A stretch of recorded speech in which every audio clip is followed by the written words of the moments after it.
ನಮಸ್ತೆ ಸ್ನೇಹಿತರೆ, ಇವತ್ತು ನಾವು ತೃತೀಯ BA ರಾಜ್ಯಶಾಸ್ತ್ರ ಭಾರತ ಸಂವಿಧಾನ ಮತ್ತು ಸರಕಾರ ಕೋರ್ಸ್ 3ರಲ್ಲಿ ಇವತ್ತು ನಾವು ಬ್ಲಾಕ್ 2ರಲ್ಲಿ ಓದಲೇಬೇಕಾಗಿರುವಂತಹ ಒಂದು ಪ್ರಶ್ನೆ. ಲೋಕಸಭಾಧ್ಯಕ್ಷರು ಸ್ಪೀಕರ್ ಅವರ ಬಗ್ಗೆ ಓದ್ಕೊಳ್ಬೇಕು. ಈಗಾಗಲೇ ನಾವು ರಾಷ್ಟ್ರಾಧ್ಯಕ್ಷರ ಬಗ್ಗೆ, ಲೋಕಸಭೆಯ ಬಗ್ಗೆ, ಅವರ ಅಧಿಕಾರ ಕಾರ್ಯಗಳನ್ನು ತಿಳ್ಕೊಂಡೆವು. ಇವತ್ತು ತುಂಬಾ ಮುಖ್ಯವಾಗಿರುವಂತಹ ಒಂದು ಪ್ರಶ್ನೆ ಸ್ಪೀಕರ್ನ ಬಗ್ಗೆ. ಸ್ಪೀಕರ್ ಅವರ ಚುನಾವಣೆ ಯಾವ ರೀತಿ ಆಗ್ತದೆ, ಸ್ಪೀಕರ್ ಅವರ ಪದಚ್ಯುತಿ ಯಾವ ರೀತಿ ಆಗ್ತದೆ, ಹಾಗೆ ಸ್ಪೀಕರ್ ಅವರ ಅಧಿಕಾರ ಮತ್ತು ಕಾರ್ಯಗಳು ಏನು ಅಂತ ತಿಳ್ಕೊಳ್ಳೋ. ಸ್ಪೀಕರ್ ಅಂದರೆ ಯಾರು? ಲೋಕಸಭಾಧ್ಯಕ್ಷರು, ಲೋಕಸಭೆಯ ಅಧ್ಯಕ್ಷರು, ಲೋಕಸಭಾಧ್ಯಕ್ಷರನ್ನು ಅಧ್ಯಕ್ಷರನ್ನು ಏನು ಹೇಳ್ತಾರೆ? ಸ್ಪೀಕರ್ ಅಂತ ಕರೆಯುವಂಥದ್ದು. ಲೋಕಸಭೆಯ ಅಧ್ಯಕ್ಷರನ್ನು ಸ್ಪೀಕರ್ ಎಂದು ಕರೆಯಲಾಗಿದೆ. ಇವರನ್ನು ಲೋಕಸಭೆಯ ಮೊದಲ ಅಧಿವೇಶನದ ಮೊದಲ ಸಭೆಯಲ್ಲಿ ಸ್ಪೀಕರ್ ಅವರನ್ನು ನೇಮಕ ಮಾಡುತ್ತಾರೆ. ಇವರ ಅಧಿಕಾರ ಗೌರವಯುತವಾದುದು. ನೋಡಿ, ಲೋಕಸಭೆಯ ಅಧ್ಯಕ್ಷರೇ ಲೋಕಸಭೆಯ ಸ್ಪೀಕರ್ ಅಂತ ಹೇಳುವಂಥದ್ದು. ಅಂದರೆ ಲೋಕಸಭೆಯಲ್ಲಿ ಆಗುವಂತಹ ಮೊದಲ ಅಧಿವೇಶನ ಇರ್ತದಲ್ವ, ಆ ಮೊದಲ ಅಧಿವೇಶನದಲ್ಲಿ ಸ್ಪೀಕರನ್ನು ನೇಮಕ ಮಾಡುವಂಥದ್ದು. ಅವರ ಒಂದು ಅಧಿಕಾರ ಗೌರವಯುತ ಆಗಿರ್ತದೆ. ಸ್ಪೀಕರ್ ಅವರ ಚುನಾವಣೆ ಮಾಡುವಂಥದ್ದು ಯಾವ ರೀತಿ, ಹಾಗೆ ಅವರು ಎಷ್ಟು ವರ್ಷಗಳ ಕಾಲ ಅಧಿಕಾರದಲ್ಲಿರ್ತಾರೆ? ನಮ್ಮ ಸಂವಿಧಾನದ 93ನೇ ವಿಧಿಯಲ್ಲಿ ಲೋಕಸಭೆಯು ತನ್ನ ಸದಸ್ಯರಲ್ಲಿ ಒಬ್ಬರನ್ನು, ಲೋಕಸಭೆ ಅಂದರೆ ಅಲ್ಲಿ ಇರುವವರು ಸದಸ್ಯರೇ, ಲೋಕಸಭೆಯ ಸದಸ್ಯರೇನು ಮಾಡ್ತಾರೆ ಅಂದರೆ ಅವರೊಳಗೆ ಇರುವಂತಹ ಒಬ್ಬ ಸದಸ್ಯನನ್ನು ಲೋಕಸಭೆಯ ಸ್ಪೀಕರ್ ಆಗಿ ನೇಮಕ ಮಾಡ್ತಾರೆ.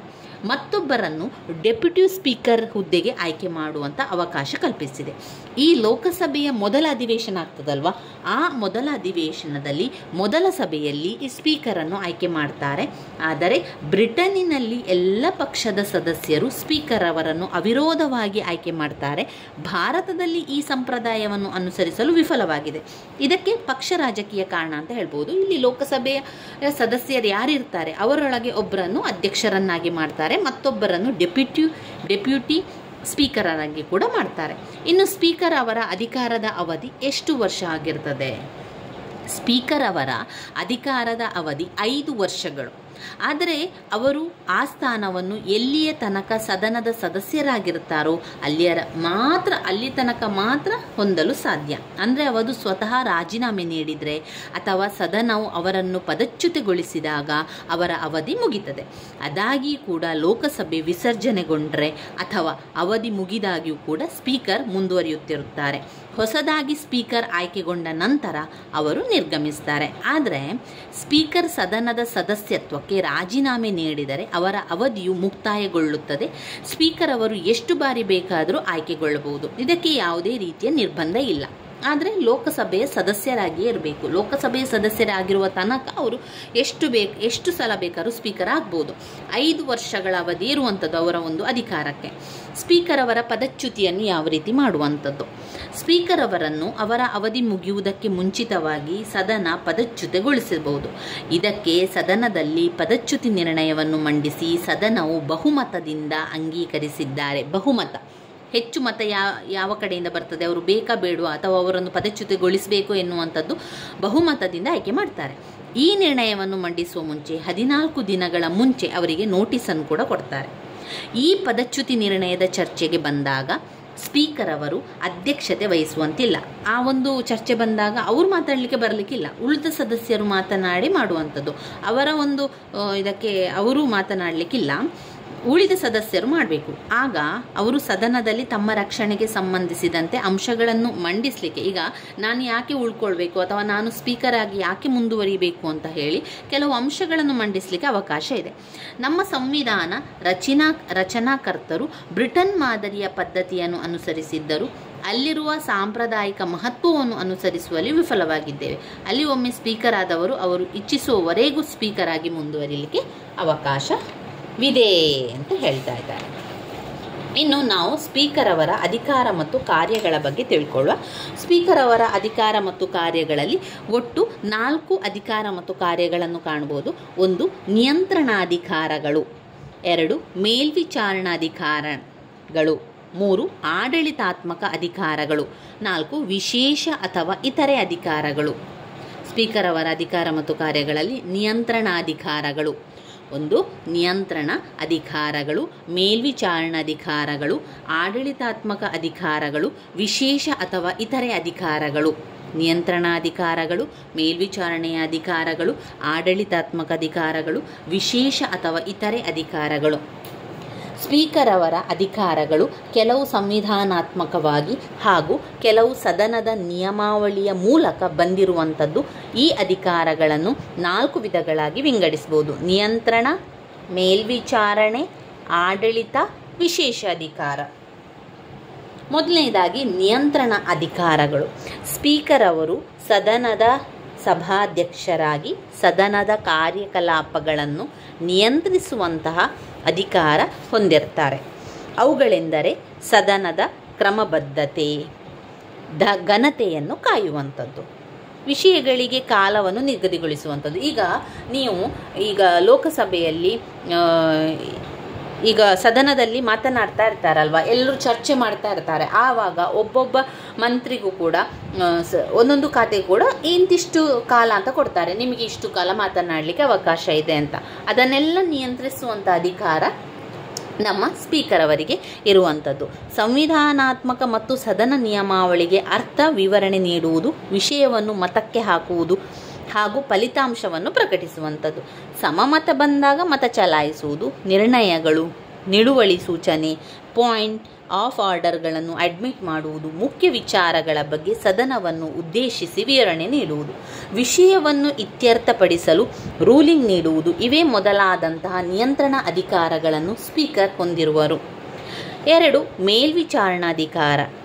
ಸ್ಪೀಕರ್ ಅವರು ನಿಯಂತ್ರಣಾಧಿಕಾರಗಳ ಜೊತೆಗೆ ಕೆಲವು ಮೇಲ್ವಿಚಾರಣಾ ಅಧಿಕಾರಗಳನ್ನು ಕೂಡ ಹೊಂದಿರುವರು. ಅವುಗಳೆಂದರೆ ಸಂಸದೀಯ ಸಮಿತಿಗಳಿಗೆ ನಿರ್ದೇಶನವನ್ನು ನೀಡುವಂಥದ್ದು, ಸದನಕ್ಕೆ ಅಥವಾ ಸಮಿತಿಗಳಿಗೆ ಬೇಕಾದ ವಿಚಾರಗಳನ್ನು ಸರಕಾರದಿಂದ ಕೇಳುವಂಥದ್ದು, ಸದಸ್ಯರು ಅಸಂಬದ್ಧವಾಗಿ ಅಥವಾ ಏನಾದರೂ ಅವ್ಯಾಚಕ ಶಬ್ದಗಳನ್ನು ಬಳಸಿದರೆ ಅದನ್ನು ಬಳಸದಂತೆ ತಡೆಯುವಂಥದ್ದು, ಸದಸ್ಯರು ಸದನದಲ್ಲಿ ಮಾತನಾಡುವುದನ್ನು ನಿಗದಿಗೊಳಿಸುವಂಥದ್ದು. ಈ ರೀತಿಯಾಗಿ ಯಾವುದೇ ರೀತಿಯ ಒಂದು ಅಸಭ್ಯ ವರ್ತನೆಯನ್ನು ಅವರು ತಡಿಬೇಕು. ಅಷ್ಟೇ ಅಲ್ಲದೆ ಏನಾದರೂ ಒಂದು ಸಭೆಯ ಒಂದು ಕ್ರಮಬದ್ಧತೆಯನ್ನು ಕಾಯಲು ಅವರೇನು ಮಾಡಬೇಕು, ಸಭೆಯನ್ನು ಮುಂದೂಡುವಂಥ ಕೆಲಸವನ್ನು ಕೂಡ ಮಾಡ್ತಾರೆ. ಸದನದ ನಿಯಮಾವಳಿಯ ಪ್ರಕಾರ ಯಾವುದೇ ಸದಸ್ಯರನ್ನು ಬಂಧಿಸುವ ಅಥವಾ ಕಾನೂನು ಕ್ರಮ ಜರುಗಿಸಲು ಅವಕಾಶ ನೀಡುವುದು ಅಥವಾ ರಕ್ಷಿಸುವುದು, ಹಕ್ಕುಚ್ಯುತಿ ನಿರ್ಣಯಕ್ಕೆ ಸಂಬಂಧಿಸಿದಂತೆ ವಾರೆಂಟ್ ನೀಡುವುದು ಹಾಗೂ ಶಿಕ್ಷೆ ನೀಡುವುದು, ಇವೇ ಮೊದಲಾದಂತಹ ಮೇಲ್ವಿಚಾರಣಾಧಿಕಾರಗಳನ್ನು ಸ್ಪೀಕರ್ ಅವರು ಚಲಾಯಿಸ್ತಾರೆ. ಇನ್ನು 3ನೇ ಪಾಯಿಂಟ್ನಲ್ಲಿ ಆಡಳಿತ ಅಧಿಕಾರಗಳು. ಸ್ಪೀಕರ್ ಅವರು ಕೆಲವು ಆಡಳಿತಾತ್ಮಕ ಅಧಿಕಾರಗಳನ್ನು ಹೊಂದಿರ್ತಾರೆ. ಅವುಗಳೆಂದರೆ ಸಂಸದೀಯ ಕಾರ್ಯಾಲಯದ ಮೇಲೆ ನಿಯಂತ್ರಣ, ಸದನದಲ್ಲಿನ ಸಾರ್ವಜನಿಕರು ಮತ್ತು ಪತ್ರಕರ್ತರ ಗ್ಯಾಲರಿಯ ಮೇಲೆ ನಿಯಂತ್ರಣ, ಸದಸ್ಯರಿಗಿರುವ ಸೌಲಭ್ಯ ಮತ್ತು ಸವಲತ್ತುಗಳನ್ನು ಒದಗಿಸುವುದು, ಸದನದಲ್ಲಿ ಸದಸ್ಯರಿಗೆ ಕೂರಲು ಆಸನದ ವ್ಯವಸ್ಥೆಯನ್ನು ಮಾಡುವಂಥದ್ದು.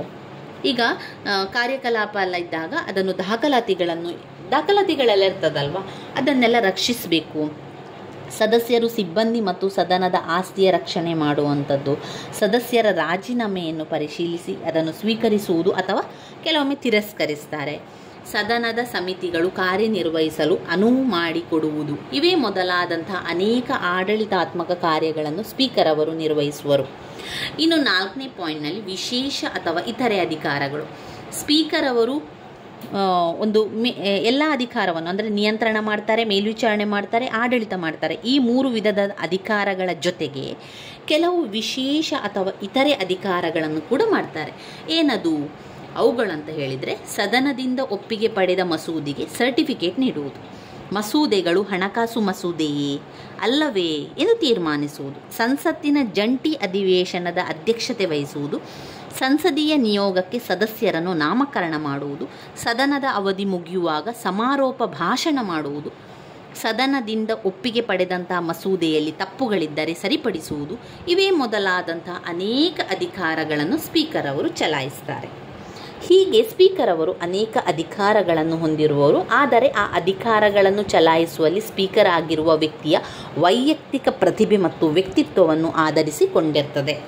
ಇನ್ನು ಸ್ಪೀಕರ್ ಅವರ ಪಾತ್ರ ಏನು? ಸಂಸದೀಯ ಸರಕಾರ ಪದ್ಧತಿಯಲ್ಲಿ ಸ್ಪೀಕರ್ ಅವರಿಗೆ ಪ್ರಮುಖ ಸ್ಥಾನವಿದೆ. ಸದನದಲ್ಲಿ ಇವರಿಗೆ ಪ್ರಧಾನಿಯ ನಂತರ ಸ್ಥಾನ ಇರುವಂಥದ್ದು. ಸ್ಪೀಕರ್ ಅವರನ್ನು ಸದನದ ಪ್ರಥಮ ಸದಸ್ಯನೆಂದು ಪರಿಗಣಿಸಲಾಗಿದೆ. ಇವರು ಎಲ್ಲ ರಾಷ್ಟ್ರೀಯ ಕಾರ್ಯಗಳಲ್ಲಿ ಲೋಕಸಭೆಯ ಪ್ರತಿನಿಧಿಸುತ್ತಾರೆ.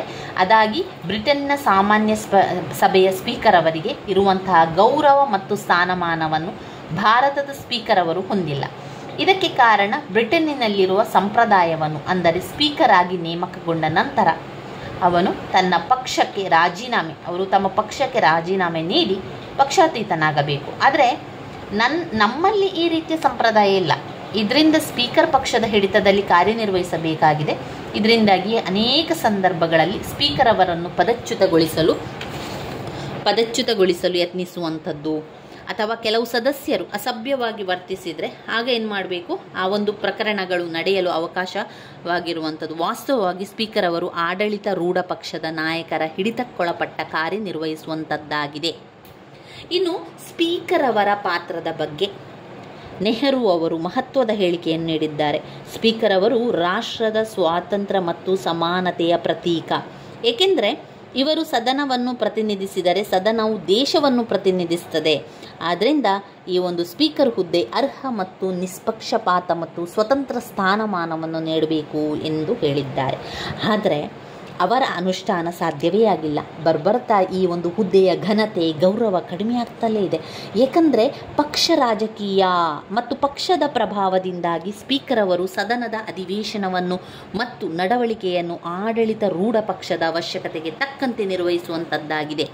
ಇದರಿಂದಾಗಿ ಅನೇಕ ಸ್ಪೀಕರ್ ಅವರು ತಮ್ಮ ಅಧಿಕಾರ ದುರುಪಯೋಗಪಡಿಸಿಕೊಂಡಿರುವುದಕ್ಕೆ ಟೀಕೆಗೊಳಗಾಗಿರುವುದು ಇಲ್ಲದೆ ಸ್ಪೀಕರ್ ಹುದ್ದೆಯನ್ನು ಬಿಟ್ಟು ನಂತರ ಕೆಲವರು ಪಕ್ಷ ರಾಜಕೀಯದಲ್ಲಿ ಸೇರಿ ಮಂತ್ರಿಯಾಗಿ, ರಾಜ್ಯಪಾಲರಾಗಿ ಇತರೆ ಹುದ್ದೆಗಳನ್ನು ಪಡೆದಿರುವರು. ಇದುವರೆಗೆ ಸ್ಪೀಕರ್ ಅವರಿಗೆ ಕಾರ್ಯನಿರ್ವಹಿಸುವವರಲ್ಲಿ ಕೆಲವರು ಮಾತ್ರ ನಿಷ್ಪಕ್ಷಪಾತವಾಗಿ ಕಾರ್ಯನಿರ್ವಹಿಸಿದ್ದಾರೆ.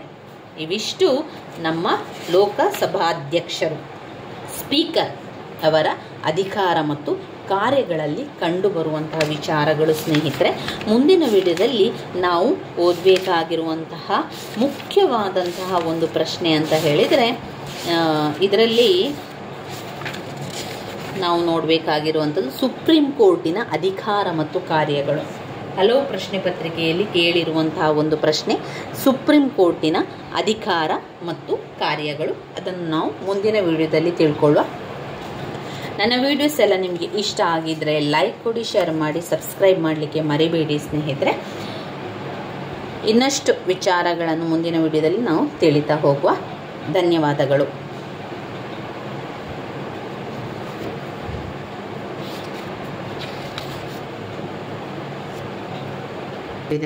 ಇವತ್ತು ನಾವು ಬ್ಲಾಕ್ 2ರಲ್ಲಿ ಬರುವಂತಹ ಮುಖ್ಯವಾದ ಪ್ರಶ್ನೆಗಳ ಅಭ್ಯಾಸವನ್ನು ಮುಂದುವರಿಸ್ತಾ ಹೋಗುವ ಸ್ನೇಹಿತರೆ. ಇದರಲ್ಲಿ ನಾವು ಬ್ಲಾಕ್ 2ರಲ್ಲಿರುವಂತಹ ಒಂದು ಮುಖ್ಯವಾದಂತಹ ಒಂದು ಪಾಠ ರಾಜ್ಯಸಭೆಯ ರಚನೆ, ಅಧಿಕಾರ, ಕಾರ್ಯಗಳು. ಇದು ಕೆಲವೊಂದು ಪ್ರಶ್ನೆ ಪತ್ರಿಕೆಯಲ್ಲಿ ಬಂದಿದೆ. ಆದರೆ ರಾಜ್ಯಸಭೆಯ ಬಗ್ಗೆ ಕೂಡ ನಾವು ತಿಳ್ಕೊಳ್ಳುವ. ಇದರೊಳಗೆ ಏನು ವಿಚಾರ ಇದೆ, ರಾಜ್ಯಸಭೆಯ ರಚನೆ ಹೇಗೆ, ಅಧಿಕಾರ ಮತ್ತು ಕಾರ್ಯಗಳೇನು, ರಾಜ್ಯಸಭೆಯ ವಿಶೇಷ ಅಧಿಕಾರಗಳು, ಅದರೆಲ್ಲ ಬಗ್ಗೆ ಕೂಡ ನಾವು ತಿಳ್ಕೊಳ್ತಾ ಹೋಗೋಣ. ಮೊದಲಿಗೆ ರಾಜ್ಯಸಭೆ ಭಾರತದ ಕೇಂದ್ರ ಸಂಸತ್ತು ದ್ವಿಸದನ ಶಾಸಕಾಂಗವಾಗಿದ್ದು ಇದರಲ್ಲಿ ರಾಜ್ಯಸಭೆಯು ಮೇಲ್ಮನೆಯಾಗಿ ಕಾರ್ಯನಿರ್ವಹಿಸುತ್ತದೆ. ಭಾರತದ ಕೇಂದ್ರ ಸಂಸತ್ತೇನು ದ್ವಿಸದನದ ಶಾಸಕಾಂಗ, ಅದರಲ್ಲಿ ರಾಜ್ಯಸಭೆ ಎನ್ನುವಂಥದ್ದು ಮೇಲ್ಮನೆಯಾಗಿ ಕಾರ್ಯನಿರ್ವಹಿಸುವಂಥದ್ದು. ಯಾವ ರೀತಿ ರಚನೆ ಮಾಡ್ತಾರೆ ಅಂತ ಹೇಳಿದರೆ, ಸಂವಿಧಾನದ 80ನೇ ವಿಧಿಯಂತೆ ಇದರ ಸದಸ್ಯರ ಸಂಖ್ಯೆ 250 ಜನರನ್ನು ನಿಗದಿಪಡಿಸಲಾಗಿದೆ. 250 ಜನ ಸದಸ್ಯರು, 238 ಸದಸ್ಯರು ವಿವಿಧ ರಾಜ್ಯಗಳ ಮತ್ತು ಕೇಂದ್ರಾಡಳಿತ ಪ್ರದೇಶಗಳನ್ನು ಪ್ರತಿನಿಧಿಸಿದರೆ ಉಳಿದ 12 ಜನ ಇರ್ತಾರಲ್ಲ, ಆ ಸದಸ್ಯರನ್ನಾಗಿರ್ತಾರೆ ರಾಷ್ಟ್ರಾಧ್ಯಕ್ಷರು. ವಿವಿಧ ಕ್ಷೇತ್ರಗಳಲ್ಲಿ, ಅಂದರೆ ವಿಜ್ಞಾನ ಇರ್ಬೋದು, ಕಲೆ ಇರ್ಬೋದು, ಸಾಹಿತ್ಯ, ಸಮಾಜ ಸೇವೆ, ಗಣನೀಯ ಸೇವೆ ಸಲ್ಲಿಸಿರುವವರನ್ನು ನಾಮಕರಣ ಮಾಡ್ತಾರೆ, ಅವರನ್ನು ಆಯ್ಕೆ ಮಾಡ್ತಾರೆ. 238 ಸದಸ್ಯರಲ್ಲಿ ರಾಜ್ಯಗಳಿಗೆ ಸಮಾನ ಪ್ರಾತಿನಿಧ್ಯವನ್ನು ನೀಡಬೇಕು. ಅಷ್ಟೇ ಅಲ್ಲದೆ ರಾಜ್ಯಗಳ ಜನಸಂಖ್ಯೆಯನ್ನು ಆಧರಿಸಿಕೊಂಡು ಅದಕ್ಕೆ ಪ್ರಾತಿನಿಧ್ಯತೆಯನ್ನು ನೀಡುವಂಥದ್ದು. ರಾಜ್ಯಗಳಿಂದ ಈ ಸದಸ್ಯರನ್ನು ಆಯಾ ವಿಧಾನಸಭಾ ಸದಸ್ಯರಿಂದ ಪ್ರಮಾಣಾನುಗುಣ ಪ್ರಾತಿನಿಧ್ಯದ ಏಕಮತ ವರ್ಗಾವಣಾ ಚುನಾವಣಾ ಪದ್ಧತಿಯ ಮೂಲಕ ಆಯ್ಕೆ ಮಾಡಲಾಗ್ತದೆ. ಹೀಗೆ ರಚಿತಗೊಂಡ ರಾಜ್ಯಸಭೆಯು ನಮ್ಮ ಸಂಸತ್ತಿನ ಮೇಲ್ಮನೆಯಾಗಿದ್ದು ಇದನ್ನು ಹಿರಿಯರ ಹಾಗೂ ಅನುಭವಿಗಳ ಸದನ ಎಂದು ಕರೀತಾರೆ. ಯಾವುದನ್ನು? ನಮ್ಮ ರಾಜ್ಯಸಭೆಯನ್ನು ಹಿರಿಯರ ಒಂದು ಅನುಭವಿ ಸದನ ಅಂತ ಕೂಡ ಕರೀತಾರೆ. ಇನ್ನು ರಾಜ್ಯಸಭೆಯ ಅರ್ಹತೆಗಳು ಮತ್ತು ಅನರ್ಹತೆಗಳ ಬಗ್ಗೆ ನಾವು ನೋಡಿದ್ರೆ, ರಾಜ್ಯಸಭೆಯ ಅರ್ಹತೆ ಆಗಿರಬೇಕು ಅಂತಾದರೆ ಎಲ್ಲ ಕೂಡ ಒಂದು ಚುನಾವಣೆ ಅಂತ ಆಗಬೇಕು ಅಥವಾ ಒಂದು ಅಧಿಕಾರವನ್ನು ಪಡ್ಕೊಳ್ಬೇಕು ಅಂತಾದರೆ ಭಾರತದ ಪ್ರಜೆಯಾಗಿರಬೇಕು, 30 ವರ್ಷ ವಯಸ್ಸಾಗಿರಬೇಕು, ಸಂಸತ್ತಿನ ಮತದಾರರ ಪಟ್ಟಿಯಲ್ಲಿ ಹೆಸರು ನೋಂದಣಿ ಆಗಿರಬೇಕು, ಆಮೇಲೆ ಸಂವಿಧಾನಕ್ಕೆ ಬದ್ಧನಾಗಿರಬೇಕು ಎಂದು ಪ್ರಮಾಣ ವಚನ ತೆಗೆದುಕೊಳ್ಳುವಂಥದ್ದು, ಸಂಸತ್ತು ಆಗಿಂದಾಗಿ ನಿಗದಿಪಡಿಸಿದಂಥ ಅರ್ಹತೆಗಳನ್ನು ಹೊಂದುವಂಥದ್ದು. ಅನರ್ಹತೆಗಳೇನು ಅಂತ ನೋಡಿದರೆ, ಯಾರು ರಾಜ್ಯಸಭಾ ಸದಸ್ಯರಾಗಲು ಬಯಸುತ್ತಾರೋ ಅವರು ಅನರ್ಹತೆಗಳನ್ನು ಒಳಗಾಗಿರಬಾರದು. ಏಕಕಾಲದಲ್ಲಿ ಸಂಸತ್ತಿನ ಉಭಯ ಸದನಗಳ ಹಾಗೂ ರಾಜ್ಯ ಶಾಸಕಾಂಗದ ಸದಸ್ಯತ್ವ ಹೊಂದಿರಬಾರದು. ಸತತ 60 ದಿನಗಳ ಕಾಲ ಸದನದ ಕಾರ್ಯಕಲಾಪಗಳಿಂದ ಒಪ್ಪಿಗೆ ಇಲ್ಲದ ಗೈರು ಹಾಜರಿ.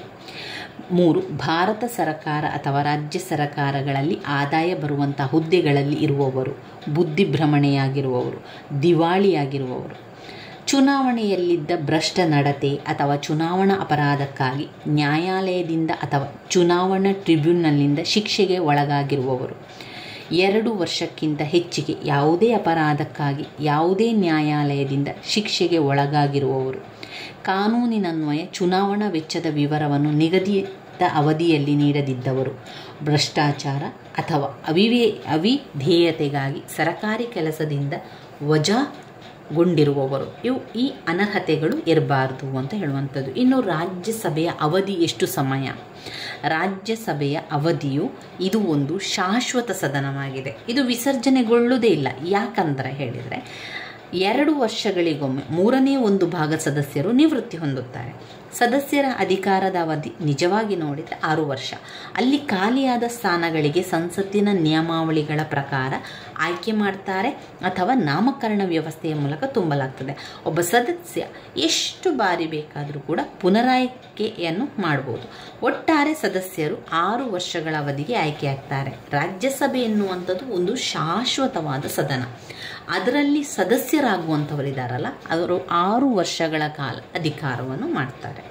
ಇನ್ನು ರಾಜ್ಯಸಭೆಯ ಅಧಿಕಾರ ಮತ್ತು ಕಾರ್ಯಗಳನ್ನು ನಾವು ನೋಡಿದರೆ, 1. ಶಾಸನೀಯ ಕಾರ್ಯಗಳು. 2. ಕಾರ್ಯಾಂಗೀಯ ಕಾರ್ಯಗಳು. 3. ಲೋಕಸಭೆಯೊಡನೆ ಸಮಾನವಾಗಿರುವ ಅಧಿಕಾರ. 4. ವಿಶೇಷ ಅಧಿಕಾರಗಳು. ಇವುಗಳು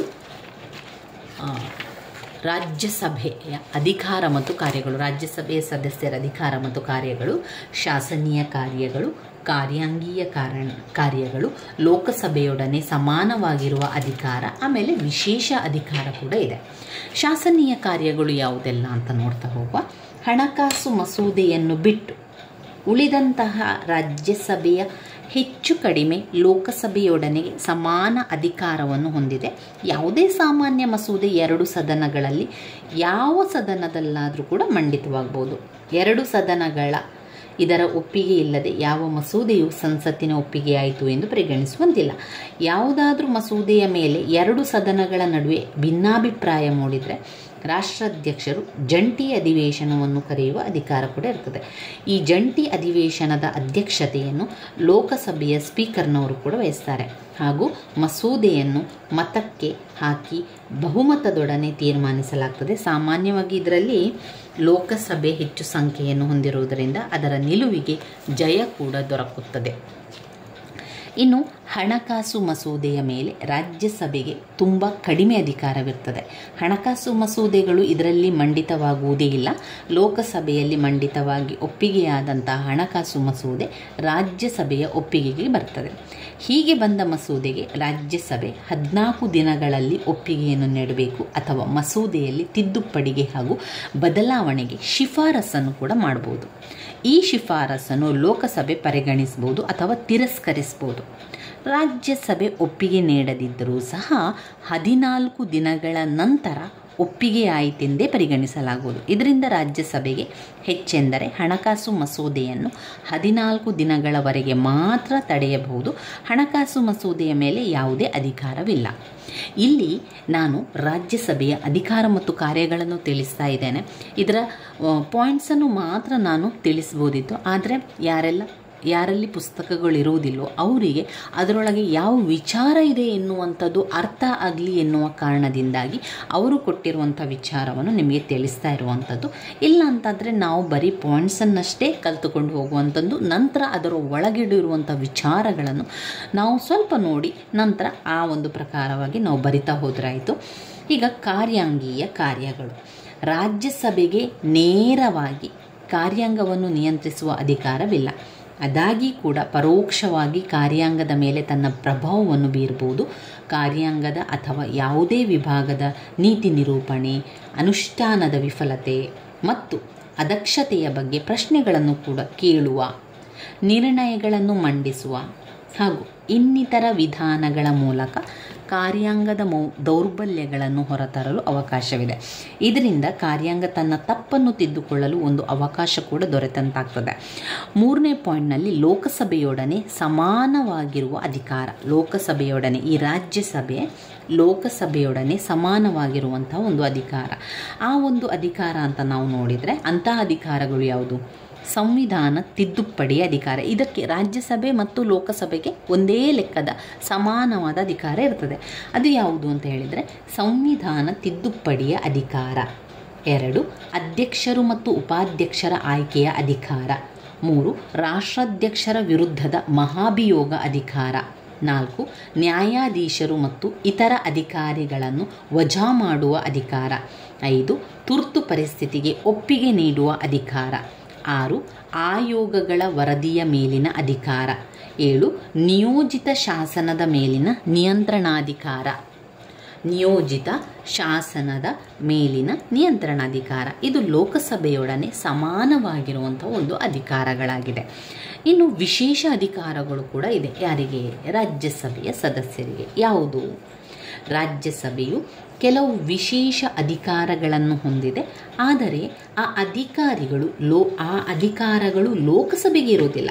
ಇದು ರಾಜ್ಯಸಭೆಗೆ ಮಾತ್ರ ಒಂದು ವಿಶೇಷ ಅಧಿಕಾರ ಇರ್ತದೆ. ಹಾಗೆ ಹೇಳಿ ಲೋಕಸಭೆಗೆ ಆ ಒಂದು ವಿಶೇಷ ಅಧಿಕಾರ ಇಲ್ಲ. ಆದ್ದರಿಂದಲೇ ಅವುಗಳನ್ನು ರಾಜ್ಯಸಭೆಯ ವಿಶೇಷ ಅಧಿಕಾರ ಅಂತ ಕರೆಯುವಂಥದ್ದು. ಏನು ಅದು ವಿಶೇಷ ಅಧಿಕಾರ? 3/2 ಬಹುಮತದೊಡನೆ ರಾಜ್ಯ ಪಟ್ಟಿಯಲ್ಲಿರುವ ಯಾವುದೇ ವಿಷಯವನ್ನು 1 ವರ್ಷದ ಅವಧಿಗೆ ಕೇಂದ್ರ ಪಟ್ಟಿ ಅಥವಾ ಸಮವರ್ತಿ ಪಟ್ಟಿಗೆ ವರ್ಗಾಯಿಸುವ ಅಧಿಕಾರ. ಇದಕ್ಕೆ ಪ್ರತಿ ವರ್ಷ ಒಪ್ಪಿಗೆ ನೀಡುತ್ತಾ ಎಷ್ಟು ವರ್ಷ ಬೇಕಿದ್ದರೂ ಮುಂದುವರಿಸಬಹುದು. 2 ರಾಷ್ಟ್ರೀಯ ಹಿತದೃಷ್ಟಿಯಿಂದ ರಾಜ್ಯಸಭೆ 3/2 ಬಹುಮತದೊಡನೆ 1 ಅಥವಾ ಹೆಚ್ಚು ಅಖಿಲ ಭಾರತ ಸೇವೆಗಳನ್ನು ಸೃಷ್ಟಿಸಲು ಮಸೂದೆಯನ್ನು ಮಂಡಿಸುವ ಅಧಿಕಾರವಿದೆ. 3 ಲೋಕಸಭೆ ವಿಸರ್ಜನೆಗೊಂಡಿದ್ದ ಸಂದರ್ಭದಲ್ಲಿ ತುರ್ತು ಪರಿಸ್ಥಿತಿಗೆ ಒಪ್ಪಿಗೆ ನೀಡುವಂತಹ ಅಧಿಕಾರ. 4 ಉಪರಾಷ್ಟ್ರಪತಿಯನ್ನು ಪದಚ್ಯುತಗೊಳಿಸಬೇಕಾದರೆ ಪದಚ್ಯುತಿ ನಿರ್ಣಯ ರಾಜ್ಯಸಭೆಯಲ್ಲಿಯೇ ಮಂಡಿತವಾಗಬೇಕು. ಹೀಗೆ ರಾಜ್ಯಸಭೆಯು ಅನೇಕ ಅಧಿಕಾರಗಳನ್ನು ಹೊಂದಿದೆ. ಈ ಅಧಿಕಾರಗಳನ್ನು ನೋಡಿದಾಗ ಇದು ಬ್ರಿಟನ್ನಿನ ಲಾರ್ಡ್ ಸಭೆಯಂತೆ ಅಥವಾ ಅಧಿಕಾರ ರಹಿತ ಸಭೆಯಂತಾಗಲಿ, ಅಮೆರಿಕದ ಸೆನೆಟ್ನಂತೆ ಅಧಿಕಾರಯುಕ್ತ ಸಭೆಯಾಗಲಿ ಅಲ್ಲದೆ ಭಾರತೀಯ ಒಕ್ಕೂಟ ಪದ್ಧತಿಯ ಪ್ರತೀಕವಾಗಿ ಕಾರ್ಯವನ್ನು ನಿರ್ವಹಿಸುತ್ತಿದೆ. ಇದು ರಾಜ್ಯಸಭೆಯ ಅಧಿಕಾರ ಮತ್ತು ಕಾರ್ಯಗಳಾಗಿದೆ. ರಾಜ್ಯಸಭೆಯ ಅಧಿಕಾರ ಕಾರ್ಯಗಳನ್ನು ನಾವು ನೋಡಿದರೆ ಲೋಕಸಭೆ ಅಧಿಕಾರ ಕಾರ್ಯಗಳು ಸಮಾನವಾಗಿರುವಂತಹ ಒಂದು ವಿಚಾರ. ಶಾಸನೀಯ ಕಾರ್ಯಗಳು, ಕಾರ್ಯಾಂಗೀಯ ಕಾರ್ಯಗಳು, ಲೋಕಸಭೆಯೊಡನೆ ಸಮಾನವಾಗಿರುವಂತಹ ಅಧಿಕಾರ, ವಿಶೇಷ ಅಧಿಕಾರಗಳು, ಇವಿಷ್ಟು ವಿಚಾರಗಳನ್ನು ನಾವು ರಾಜ್ಯಸಭೆಯ ಅಧಿಕಾರ ಮತ್ತು ಕಾರ್ಯಗಳಲ್ಲಿ ಬರಿತಾ ಹೋಗಬೇಕು. ಮೊದಲಿಗೆ ಪಾಯಿಂಟ್ಸನ್ನು ಬಾಯ್ಪಾಠ ಮಾಡ್ಕೊಳ್ಳಿ. ಪಾಯಿಂಟ್ಸನ್ನು ಅರ್ಥ ಮಾಡಿಕೊಂಡು ಪಾಯಿಂಟ್ಸನ್ನಷ್ಟೇ ಕಲಿಯಿರಿ. ನಂತರ ಆ ಪಾಯಿಂಟ್ಸ್ನೊಳಗೆ ಏನು ಕೊಟ್ಟಿದ್ದಾರೆ, ಆ ಪಾಯಿಂಟ್ಸ್ನೊಳಗೆ ಯಾವುದೆಲ್ಲ ವಿಚಾರಗಳು ಬರುತ್ತದೆ ಎನ್ನುವಂಥದ್ದನ್ನು ಗಮನಿಸಿಕೊಂಡು ನಂತರ ಅದಕ್ಕೆ ತಕ್ಕಂತೆ ಬರಿತಾ ಹೋದ್ರಾಯಿತು. ಎಲ್ಲ ಒಂದು ಪಾಯಿಂಟ್ಸ್ಗೆ ಅಲ್ಲಿರುವಂಥ ರೀತಿಯಲ್ಲಿ ಉತ್ತರಗಳು ಬೇಕಾಗಿಲ್ಲ, ಆದರೆ ಅದರೊಳಗಿರುವಂಥ ಮುಖ್ಯ ವಿಚಾರಗಳನ್ನು ನೀವು ಅಂಡರ್ಲೈನನ್ನು ಮಾಡಿಕೊಂಡು ಆ ಒಂದು ಮುಖ್ಯ ವಿಚಾರಗಳನ್ನು ಓದ್ಕೊಳ್ಬೇಕು ಮತ್ತು ನೀವು ಬರಿಬೇಕಾದ್ರೆ ಆ ಒಂದು ಮುಖ್ಯವಾದ ವಿಚಾರಗಳನ್ನು ಸೇರಿಸ್ತಾ ಬರೀತಾ ಹೋಗಬೇಕು. ಇನ್ನು ನಾವು ಇದರಲ್ಲಿ ನೋಡೋದಾದರೆ ಇದರಲ್ಲಿ ಮುಖ್ಯವಾದಂತಹ ಮತ್ತೊಂದು ಪ್ರಶ್ನೆ ಅಂದರೆ ಬ್ಲಾಕ್ 2ರಲ್ಲಿರುವಂತಹ ಮುಖ್ಯವಂತ ವೆರಿ ವೆರಿ ಇಂಪಾರ್ಟೆಂಟ್ ಅಂತ ಹೇಳುವಂಥ ಒಂದು ಪ್ರಶ್ನೆ ಸುಪ್ರೀಂ ಕೋರ್ಟ್ನ ಅಧಿಕಾರ ಮತ್ತು ಕಾರ್ಯಗಳು. ಮುಂದಿನ ವಿಡಿಯೋದಲ್ಲಿ ನಾವು ಸುಪ್ರೀಂ ಕೋರ್ಟ್ನ ಅಧಿಕಾರ ಮತ್ತು ಕಾರ್ಯಗಳ ಸಂಪೂರ್ಣ ವಿವರಣೆಯನ್ನು ತಿಳ್ಕೊಳ್ಳುವ. ಸ್ನೇಹಿತರೆ, ನನ್ನ ವಿಡಿಯೋಸ್ ಎಲ್ಲ ನಿಮಗೆ ಇಷ್ಟ ಆಗಿದ್ದರೆ ಲೈಕ್ ಕೊಡಿ, ಶೇರ್ ಮಾಡಿ, ಸಬ್ಸ್ಕ್ರೈಬ್ ಮಾಡಲಿಕ್ಕೆ ಮರಿಬೇಡಿ ಸ್ನೇಹಿತರೆ. ಧನ್ಯವಾದಗಳು.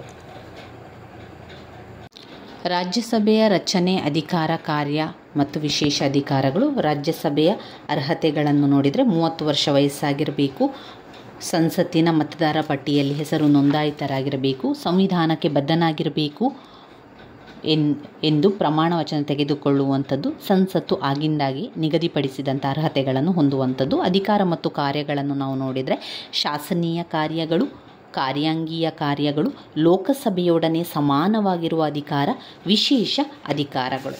ಇವಿಷ್ಟು ರಾಜ್ಯಸಭೆಯ ಅಧಿಕಾರ ಮತ್ತು ಕಾರ್ಯಗಳಲ್ಲಿ ಬರುವಂಥದ್ದು. ನಮಸ್ತೆ ಸ್ನೇಹಿತರೆ, ಇವತ್ತು ನಾವು ರಾಜ್ಯಶಾಸ್ತ್ರ ತೃತೀಯ BA ಭಾರತ ಸಂವಿಧಾನ ಮತ್ತು ಸರ್ಕಾರ ಇದರಲ್ಲಿ ಬ್ಲಾಕ್ 2ರಲ್ಲಿ ಅಭ್ಯಾಸವನ್ನು ಮಾಡ್ತಾ ಇದ್ದೇವೆ. ಬ್ಲಾಕ್ 2ರಲ್ಲಿ ಅಭ್ಯಾಸವನ್ನು ಮುಂದುವರಿಸ್ತಾ ನಾವು ಈಗಾಗಲೇ ಮುಖ್ಯವಾದ ಪ್ರಶ್ನೆಗಳನ್ನೆಲ್ಲ ನೋಡ್ತಾ ಹೋಗ್ತಾ ಇದ್ದೇವೆ. ನಾವು ರಾಜ್ಯಸಭೆಯ ಅಧಿಕಾರ ಕಾರ್ಯಗಳನ್ನು ನೋಡಿಕೊಂಡಿದ್ದೇವೆ. ಇವತ್ತು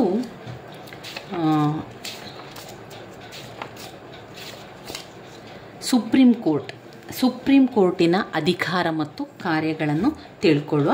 ಮುಖ್ಯವಾಗಿ ಸುಪ್ರೀಂ ಕೋರ್ಟ್ನ ಅಧಿಕಾರ ಮತ್ತು ಕಾರ್ಯಗಳು, ಅದರ ಮೊದಲು ಸುಪ್ರೀಂ ಕೋರ್ಟ್ನ ರಚನೆಯ ಬಗ್ಗೆ ತಿಳ್ಕೊಳ್ಬೇಕು, ಯಾವ ರೀತಿ ರಚನೆಯನ್ನು ಮಾಡ್ತಾರೆ ಎನ್ನುವಂಥದ್ದು. ಸುಪ್ರೀಂ ಕೋರ್ಟಿನ ಅಧಿಕಾರ ಮತ್ತು ಕಾರ್ಯಗಳಲ್ಲಿರುವಂತಹ ಒಂದು ಪಾಯಿಂಟ್ಸ್ಗಳನ್ನು ಕೂಡ ತಿಳ್ಕೊಂಡು ಅದರ ಸಂಪೂರ್ಣ ವಿವರಣೆಯನ್ನು ಕೂಡ ನಾವು ತಿಳ್ಕೊಳ್ಳುವ. ಹಾಗೆಯೇ ನ್ಯಾಯಾಂಗದ ವಿಮರ್ಶೆ ಕೂಡ ತಿಳ್ಕೊಳ್ಬೇಕು. ಸುಪ್ರೀಂ ಕೋರ್ಟ್ನ ನ್ಯಾಯಾಂಗದ ವಿಮರ್ಶೆ. ಸುಪ್ರೀಂ ಕೋರ್ಟ್ ಎನ್ನುವಂಥದ್ದು ಸರ್ವೋಚ್ಚ ನ್ಯಾಯಾಲಯಕ್ಕೆ ಏನು ಹೇಳ್ತೇವೆ, ಸುಪ್ರೀಂ ಕೋರ್ಟಿಗೆ ನಾವು ಸರ್ವೋಚ್ಚ ನ್ಯಾಯಾಲಯ ಅಂತ ಹೇಳುವಂಥದ್ದು. ಮೊದಲಿಗೆ ನಾವು ಸುಪ್ರೀಂ ಕೋರ್ಟಿನ ರಚನೆಯ ಬಗ್ಗೆ ತಿಳ್ಕೊಳ್ಳೋಣ.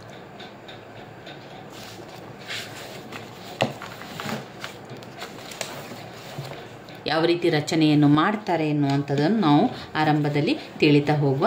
ನಾನು ನಿಮಗೆ ಇದರಲ್ಲಿರುವಂಥ ವಿಚಾರಗಳನ್ನು ಹೇಳ್ತಾ ಹೋಗ್ತಾನೆ, ನಿಧಾನದಲ್ಲಿ ಹೇಳ್ತಾ ಹೋಗ್ತಾನೆ. ನೀವು ನಿಮ್ಮ ಕೆಲಸ ಮಾಡುವುದರ ಜೊತೆಗೆ ಇದನ್ನು ಕೇಳ್ಕೊಳ್ಳಿ, ಅಥವಾ ಟ್ರಾವೆಲ್ ಮಾಡ್ತಾ ಇರಬೇಕಾದ್ರೆ ಕೇಳ್ಕೊಳ್ಳಿ. ನೀವು ಕೆಲಸಕ್ಕೆ ಹೋಗ್ತಾ ಇರುವಂಥ ಸಂದರ್ಭದಲ್ಲಿ ಹೋಗುವಂಥ ಸಮಯ ಅಂದರೆ ನಾವು ಹೋಗುವಂಥ ಬರುವ ಆ ಸಮಯವನ್ನು ಸುಮ್ಮನೆ ಕಳೆಯೋದ್ರಿಂದ ಈ ರೀತಿಯಾಗಿ ಬೇಕಾಗಿರುವಂಥ ಮುಖ್ಯವಾದಂತಹ ಪಾಯಿಂಟ್ಸ್ಗಳನ್ನು ನಾವು ತಿಳಿತಾ ಹೋದರೆ ನಮಗೆ ಅದು ನೆನಪಲ್ಲಿ ಉಳಿಲಿಕ್ಕೆ ಸಹಾಯ ಆಗ್ತದೆ.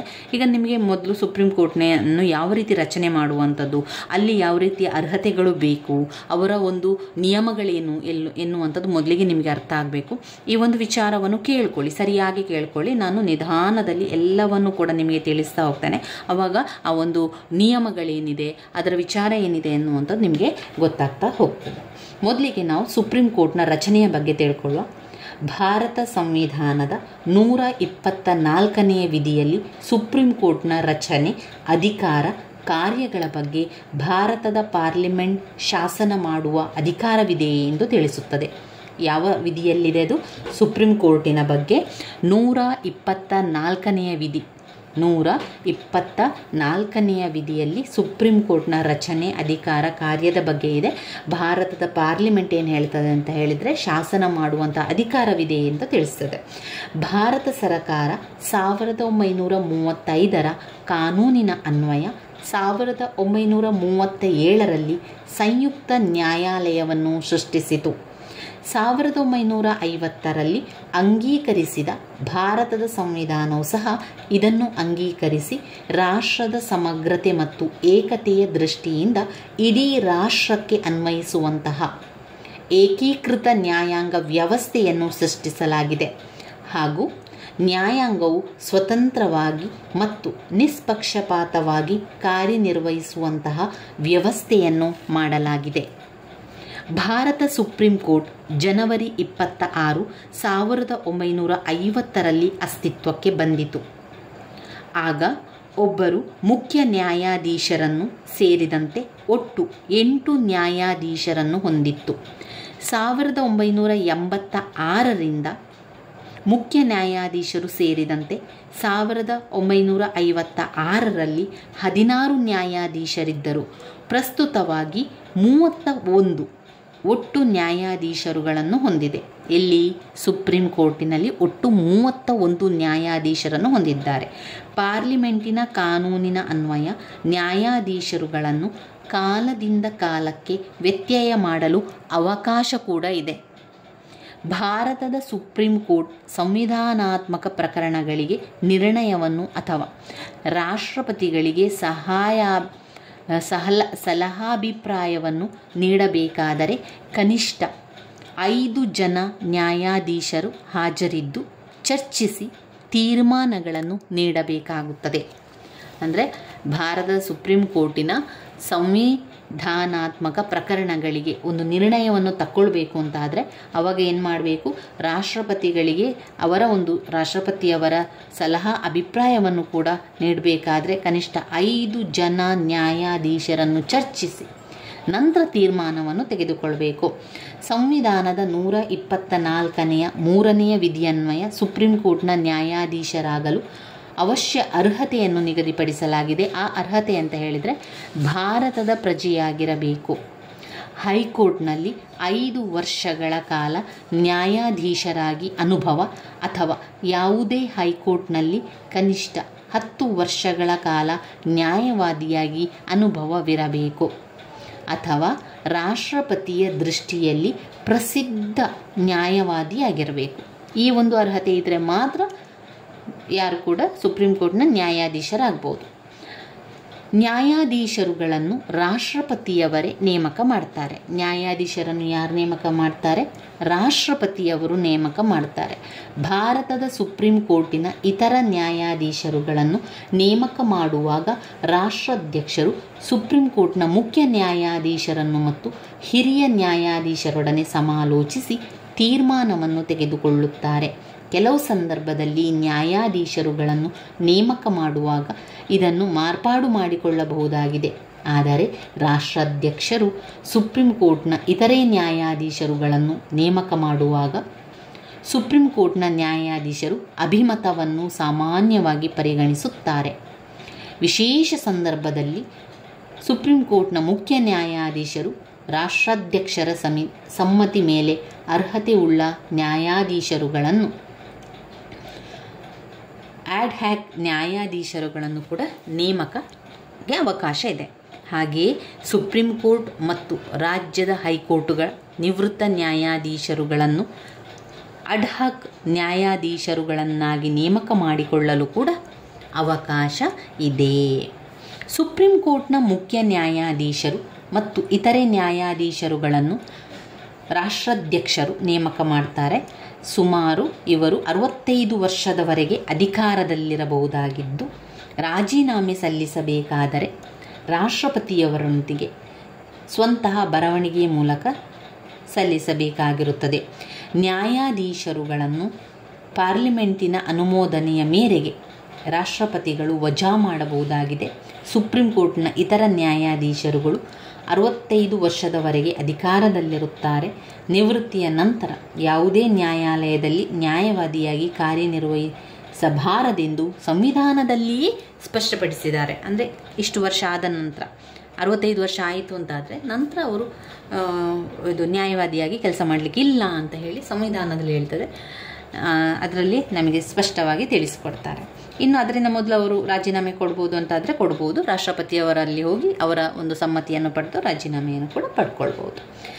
ಸಂವಿಧಾನದ 124ನೇ ವಿಧಿಯ ಅನ್ವಯ 124ನೇ ವಿಧಿಯ ಅನ್ವಯ ಮುಖ್ಯ ನ್ಯಾಯಾಧೀಶರು ಸೇರಿದಂತೆ ಇತರ ನ್ಯಾಯಾಧೀಶರುಗಳನ್ನು ಅಸಭ್ಯ ವರ್ತನೆಗಾಗಿ ಅವಧಿ ಮುಗಿಯುವುದಕ್ಕೆ ಮೊದಲು ಪದಚ್ಯುತಿಗೊಳಿಸಲು ಅವಕಾಶ ಇದೆ. ಅಂದರೆ ಒಂದು ವೇಳೆ ಒಬ್ಬ ನ್ಯಾಯಾಧೀಶ, ಸುಪ್ರೀಂ ಕೋರ್ಟ್ನ ನ್ಯಾಯಾಧೀಶ ಒಂದು ವೇಳೆ ಅಸಭ್ಯವಾಗಿ ವರ್ತಿಸ್ತಾ ಇದ್ದಾನೆ ಅಂತ ಗೊತ್ತಾದರೆ ಅಂಥ ಸಂದರ್ಭದಲ್ಲಿ ತಕ್ಷಣ ಪದಚ್ಯುತಿಗೊಳಿಸುವಂಥದ್ದು. ಈ ಕಾರ್ಯವನ್ನು ಪಾರ್ಲಿಮೆಂಟಿನ ಎರಡೂ ಸದನಗಳು ಕೂಡ ನಿರ್ವಹಿಸುತ್ತದೆ. ಸಂವಿಧಾನಕ್ಕೆ ಬದ್ಧವಾಗಿ ನ್ಯಾಯಾಧೀಶರು ನಡೆದುಕೊಳ್ಳದೇ ಇದ್ದಾಗ ಅಥವಾ ಅಪರಾಧಗಳನ್ನು ಎದುರಿಸುತ್ತಿದ್ದಾಗ ಅಥವಾ ಅಸಭ್ಯವಾಗಿ ವರ್ತಿಸುತ್ತಿದ್ದರೆ ಅಥವಾ ಅಸಮರ್ಥರಾಗಿದ್ದರೆ ಅವರನ್ನು ಅವಧಿಗೆ ಮೊದಲೇ ಪದಚ್ಯುತಿಗೊಳಿಸಲು ಅವಕಾಶವಿದೆ.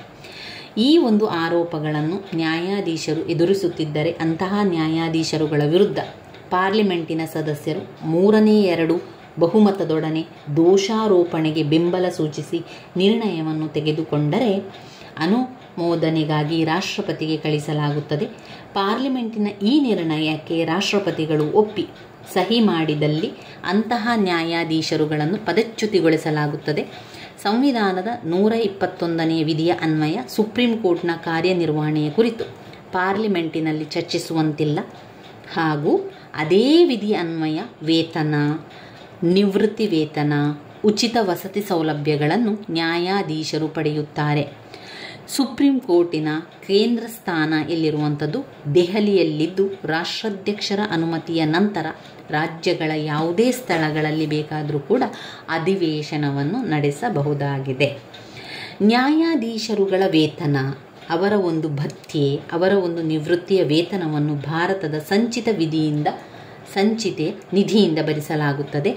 ಇವರ ಒಂದು ವೇತನ ಅಥವಾ ಇತರೆ ಭತ್ಯೆ ಅಥವಾ ನಿವೃತ್ತಿ ವೇತನದಲ್ಲಿ ಹಣಕಾಸಿನ ತುರ್ತು ಪರಿಸ್ಥಿತಿಗೆ ಹೊರತುಪಡಿಸಿ ಮತ್ತಾವುದೇ ಸಂದರ್ಭದಲ್ಲೂ ವ್ಯತ್ಯಯ ಮಾಡುವಂತಿಲ್ಲ. ಇದರಿಂದ ಭಾರತ ಸಂವಿಧಾನವು ನ್ಯಾಯಾಂಗ ವ್ಯವಸ್ಥೆ ನಿಷ್ಪಕ್ಷಪಾತವಾಗಿ ಮತ್ತು ಸ್ವತಂತ್ರವಾಗಿ ಕಾರ್ಯನಿರ್ವಹಿಸುವಂತಹ ವಾತಾವರಣವನ್ನು ಕಲ್ಪಿಸಿಕೊಟ್ಟಿರುವುದು ಗೊತ್ತಾಗುತ್ತದೆ. ಇನ್ನು ನಮಗೆ ಬೇಕಾಗಿರುವಂಥದ್ದು ಸುಪ್ರೀಂ ಕೋರ್ಟಿನ ಒಂದು ಅಧಿಕಾರ ಮತ್ತು ಕಾರ್ಯಗಳು. ಇದು ತುಂಬಾ ಮುಖ್ಯವಾಗಿರುವಂಥದ್ದು. ಸುಪ್ರೀಂ ಕೋರ್ಟಿನ ಅಧಿಕಾರ ಕಾರ್ಯಗಳು, ಸುಪ್ರೀಂ ಕೋರ್ಟ್ನ ರಚನೆ, ಇನ್ನು ನ್ಯಾಯಿಕ ವಿಮರ್ಶೆ ಎಲ್ಲ ಕೂಡ ಹಳೆಯ ಪ್ರಶ್ನೆ ಪತ್ರಿಕೆಯಲ್ಲಿ ರಿಪೀಟ್ ಆಗಿ ಕೇಳಿರುವಂತಹ ಪ್ರಶ್ನೆಗಳಾಗಿದೆ. ಈಗ ಲೋಕಸಭೆಯ ಅಧಿಕಾರ ಮತ್ತು ಕಾರ್ಯಗಳ ಬಗ್ಗೆ ತಿಳ್ಕೊಳ್ಳುವ. ಏನೆಲ್ಲ ಅಧಿಕಾರ ಕಾರ್ಯಗಳಿದೆ? 1. ಮೂಲಾಧಿಕಾರ ವ್ಯಾಪ್ತಿ. 2. ಮೇಲ್ಮನವಿ ಅಧಿಕಾರ. 4. ಸಲಹಾ ಅಧಿಕಾರ. ಆಮೇಲೆ ಬರುವಂಥದ್ದು ನ್ಯಾಯಾಂಗ ವಿಮರ್ಶೆ. ಸುಪ್ರೀಂ ಕೋರ್ಟ್ನಲ್ಲಿರುವಂಥ ನ್ಯಾಯಾಂಗ ವಿಮರ್ಶೆಯ ಬಗ್ಗೆ ತಿಳಿಸಿ ಅಥವಾ ಕೇವಲ ನ್ಯಾಯಾಂಗ ವಿಮರ್ಶೆಯ ಬಗ್ಗೆ ತಿಳಿಸಿ ಅಂತ 5 ಅಂಕಕ್ಕೂ ಕೂಡ ಕೇಳ್ತಾರೆ. ಅದನ್ನು ಕೂಡ ನಾವು ಜೊತೆಯಾಗಿ ಕಲಿತಾ ಹೋಗುವ. ಮೊದಲನೇದಾಗಿ ಮೂಲಾಧಿಕಾರದ ವ್ಯಾಪ್ತಿ.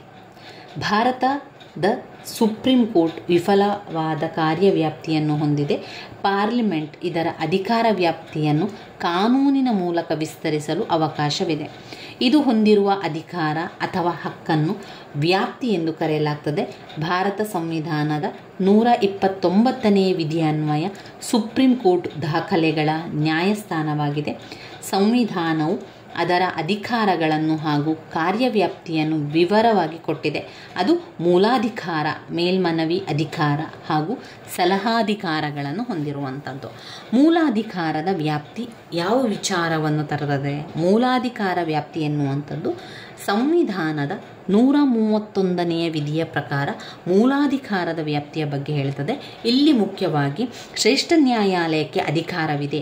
ಈ ವ್ಯಾಪ್ತಿಯನ್ನು ಮೂಲಾಧಿಕಾರದ ವ್ಯಾಪ್ತಿ ಎಂದು ಕರೆಯಲಾಗುವಂಥದ್ದು. ಯಾವುದೆಲ್ಲ ಪಾಯಿಂಟ್ಸ್ಗಳು ಬರ್ತದೆ ಅಂದರೆ ಕೇಂದ್ರ ಸರ್ಕಾರ ಮತ್ತು 1 ಅಥವಾ 1ಕ್ಕಿಂತ ಹೆಚ್ಚು ರಾಜ್ಯಗಳ ನಡುವೆ ಉಂಟಾಗುವ ವಿವಾದಗಳು. ಕೇಂದ್ರ ಸರ್ಕಾರ ಮತ್ತು 1 ಅಥವಾ 1ಕ್ಕಿಂತ ಹೆಚ್ಚು ರಾಜ್ಯಗಳ ನಡುವೆ ಉಂಟಾಗುವಂಥ ವಿವಾದಗಳು. 2. ಕೇಂದ್ರ ಸರ್ಕಾರ ಮತ್ತು ಯಾವುದಾದರೂ ರಾಜ್ಯ ಮತ್ತು ಇತರ ರಾಜ್ಯಗಳ ನಡುವೆ ಉಂಟಾಗುವ ವಿವಾದಗಳು. ಕೇಂದ್ರ ಸರ್ಕಾರ ಮತ್ತು ಯಾವುದಾದರೂ ರಾಜ್ಯ ಮತ್ತು ಇತರ ರಾಜ್ಯಗಳ ನಡುವೆ ಉಂಟಾಗುವ ವಿವಾದಗಳು. 3. 2 ಅಥವಾ 2ಕ್ಕಿಂತ ಹೆಚ್ಚು ರಾಜ್ಯಗಳ ನಡುವೆ ಉಂಟಾಗುವ ವಿವಾದಗಳು. 2 ಅಥವಾ 2ಕ್ಕಿಂತ ಹೆಚ್ಚು ರಾಜ್ಯಗಳ ನಡುವೆ ಉಂಟಾಗುವಂಥ ವಿವಾದಗಳು. ಇಂತಹ ವಿವಾದಗಳು ಕಾನೂನು ಅಥವಾ ವಾಸ್ತವಾಂಶಗಳಿಗೆ ಸಂಬಂಧಿಸಿದವುಗಳಾಗಿದ್ದು ಇವುಗಳ ಆಧಾರದ ಮೇಲೆ ನ್ಯಾಯಬದ್ಧವಾದ ಹಕ್ಕುಗಳನ್ನು ನಿರ್ಧರಿಸಬೇಕಾದಲ್ಲಿ ಮಾತ್ರ ಅವು ಶ್ರೇಷ್ಠ ನ್ಯಾಯಾಲಯದ ಮೂಲ ವ್ಯಾಪ್ತಿಗೆ ಒಳಪಡುತ್ತದೆ. ಆದ್ದರಿಂದ ವ್ಯಕ್ತಿ ಮತ್ತು ಸರಕಾರದ ನಡುವೆ ಉಂಟಾಗಬಹುದಾದ ವಿವಾದಗಳು ಇದರ ಮೂಲ ವ್ಯಾಪ್ತಿಗೆ ಬರುವುದಿಲ್ಲ. ಆದರೆ ಮೂಲಭೂತ ಹಕ್ಕುಗಳಿಗೆ ಸಂಬಂಧಿಸಿದಂತೆ ಕೇಂದ್ರ ಅಥವಾ ರಾಜ್ಯ ಸರಕಾರಗಳಿಂದ ಧಕ್ಕೆ ಉಂಟಾದಾಗ ಬಂದಿ ಪ್ರತ್ಯಕ್ಷೀಕರಣ, ಪರಮಾದೇಶ, ಶರ್ಷಿಯೋರರಿ, ಕೋವರೆಂಟೋ ಇವೇ ಮೊದಲಾದ ಆಜ್ಞೆಗಳನ್ನು ಹೊರಡಿಸುವ ಮೂಲಕ ವ್ಯಕ್ತಿಯ ಮೂಲಭೂತ ಹಕ್ಕುಗಳನ್ನು ರಕ್ಷಿಸುತ್ತದೆ. ಸುಪ್ರೀಂ ಕೋರ್ಟ್ನ ಈ ಮೂಲ ಅಧಿಕಾರ ವ್ಯಾಪ್ತಿಯು ಒಂದು ವಿಶೇಷ ಅಧಿಕಾರವಾಗಿದ್ದು ಸಂವಿಧಾನಕ್ಕೆ ಅರ್ಥ ವಿವರಣೆ ನೀಡಿ ವ್ಯಾಖ್ಯಾನಿಸುವ ಅಧಿಕಾರವನ್ನು ಕೂಡ ಹೊಂದಿದೆ. ಇದು ಮೂಲಾಧಿಕಾರದ ವ್ಯಾಪ್ತಿಯಲ್ಲಿ ಬರ್ತದೆ. ಇನ್ನು ಎರಡನೆಯದಾಗಿ ಮೇಲ್ಮನವಿ ಅಧಿಕಾರ.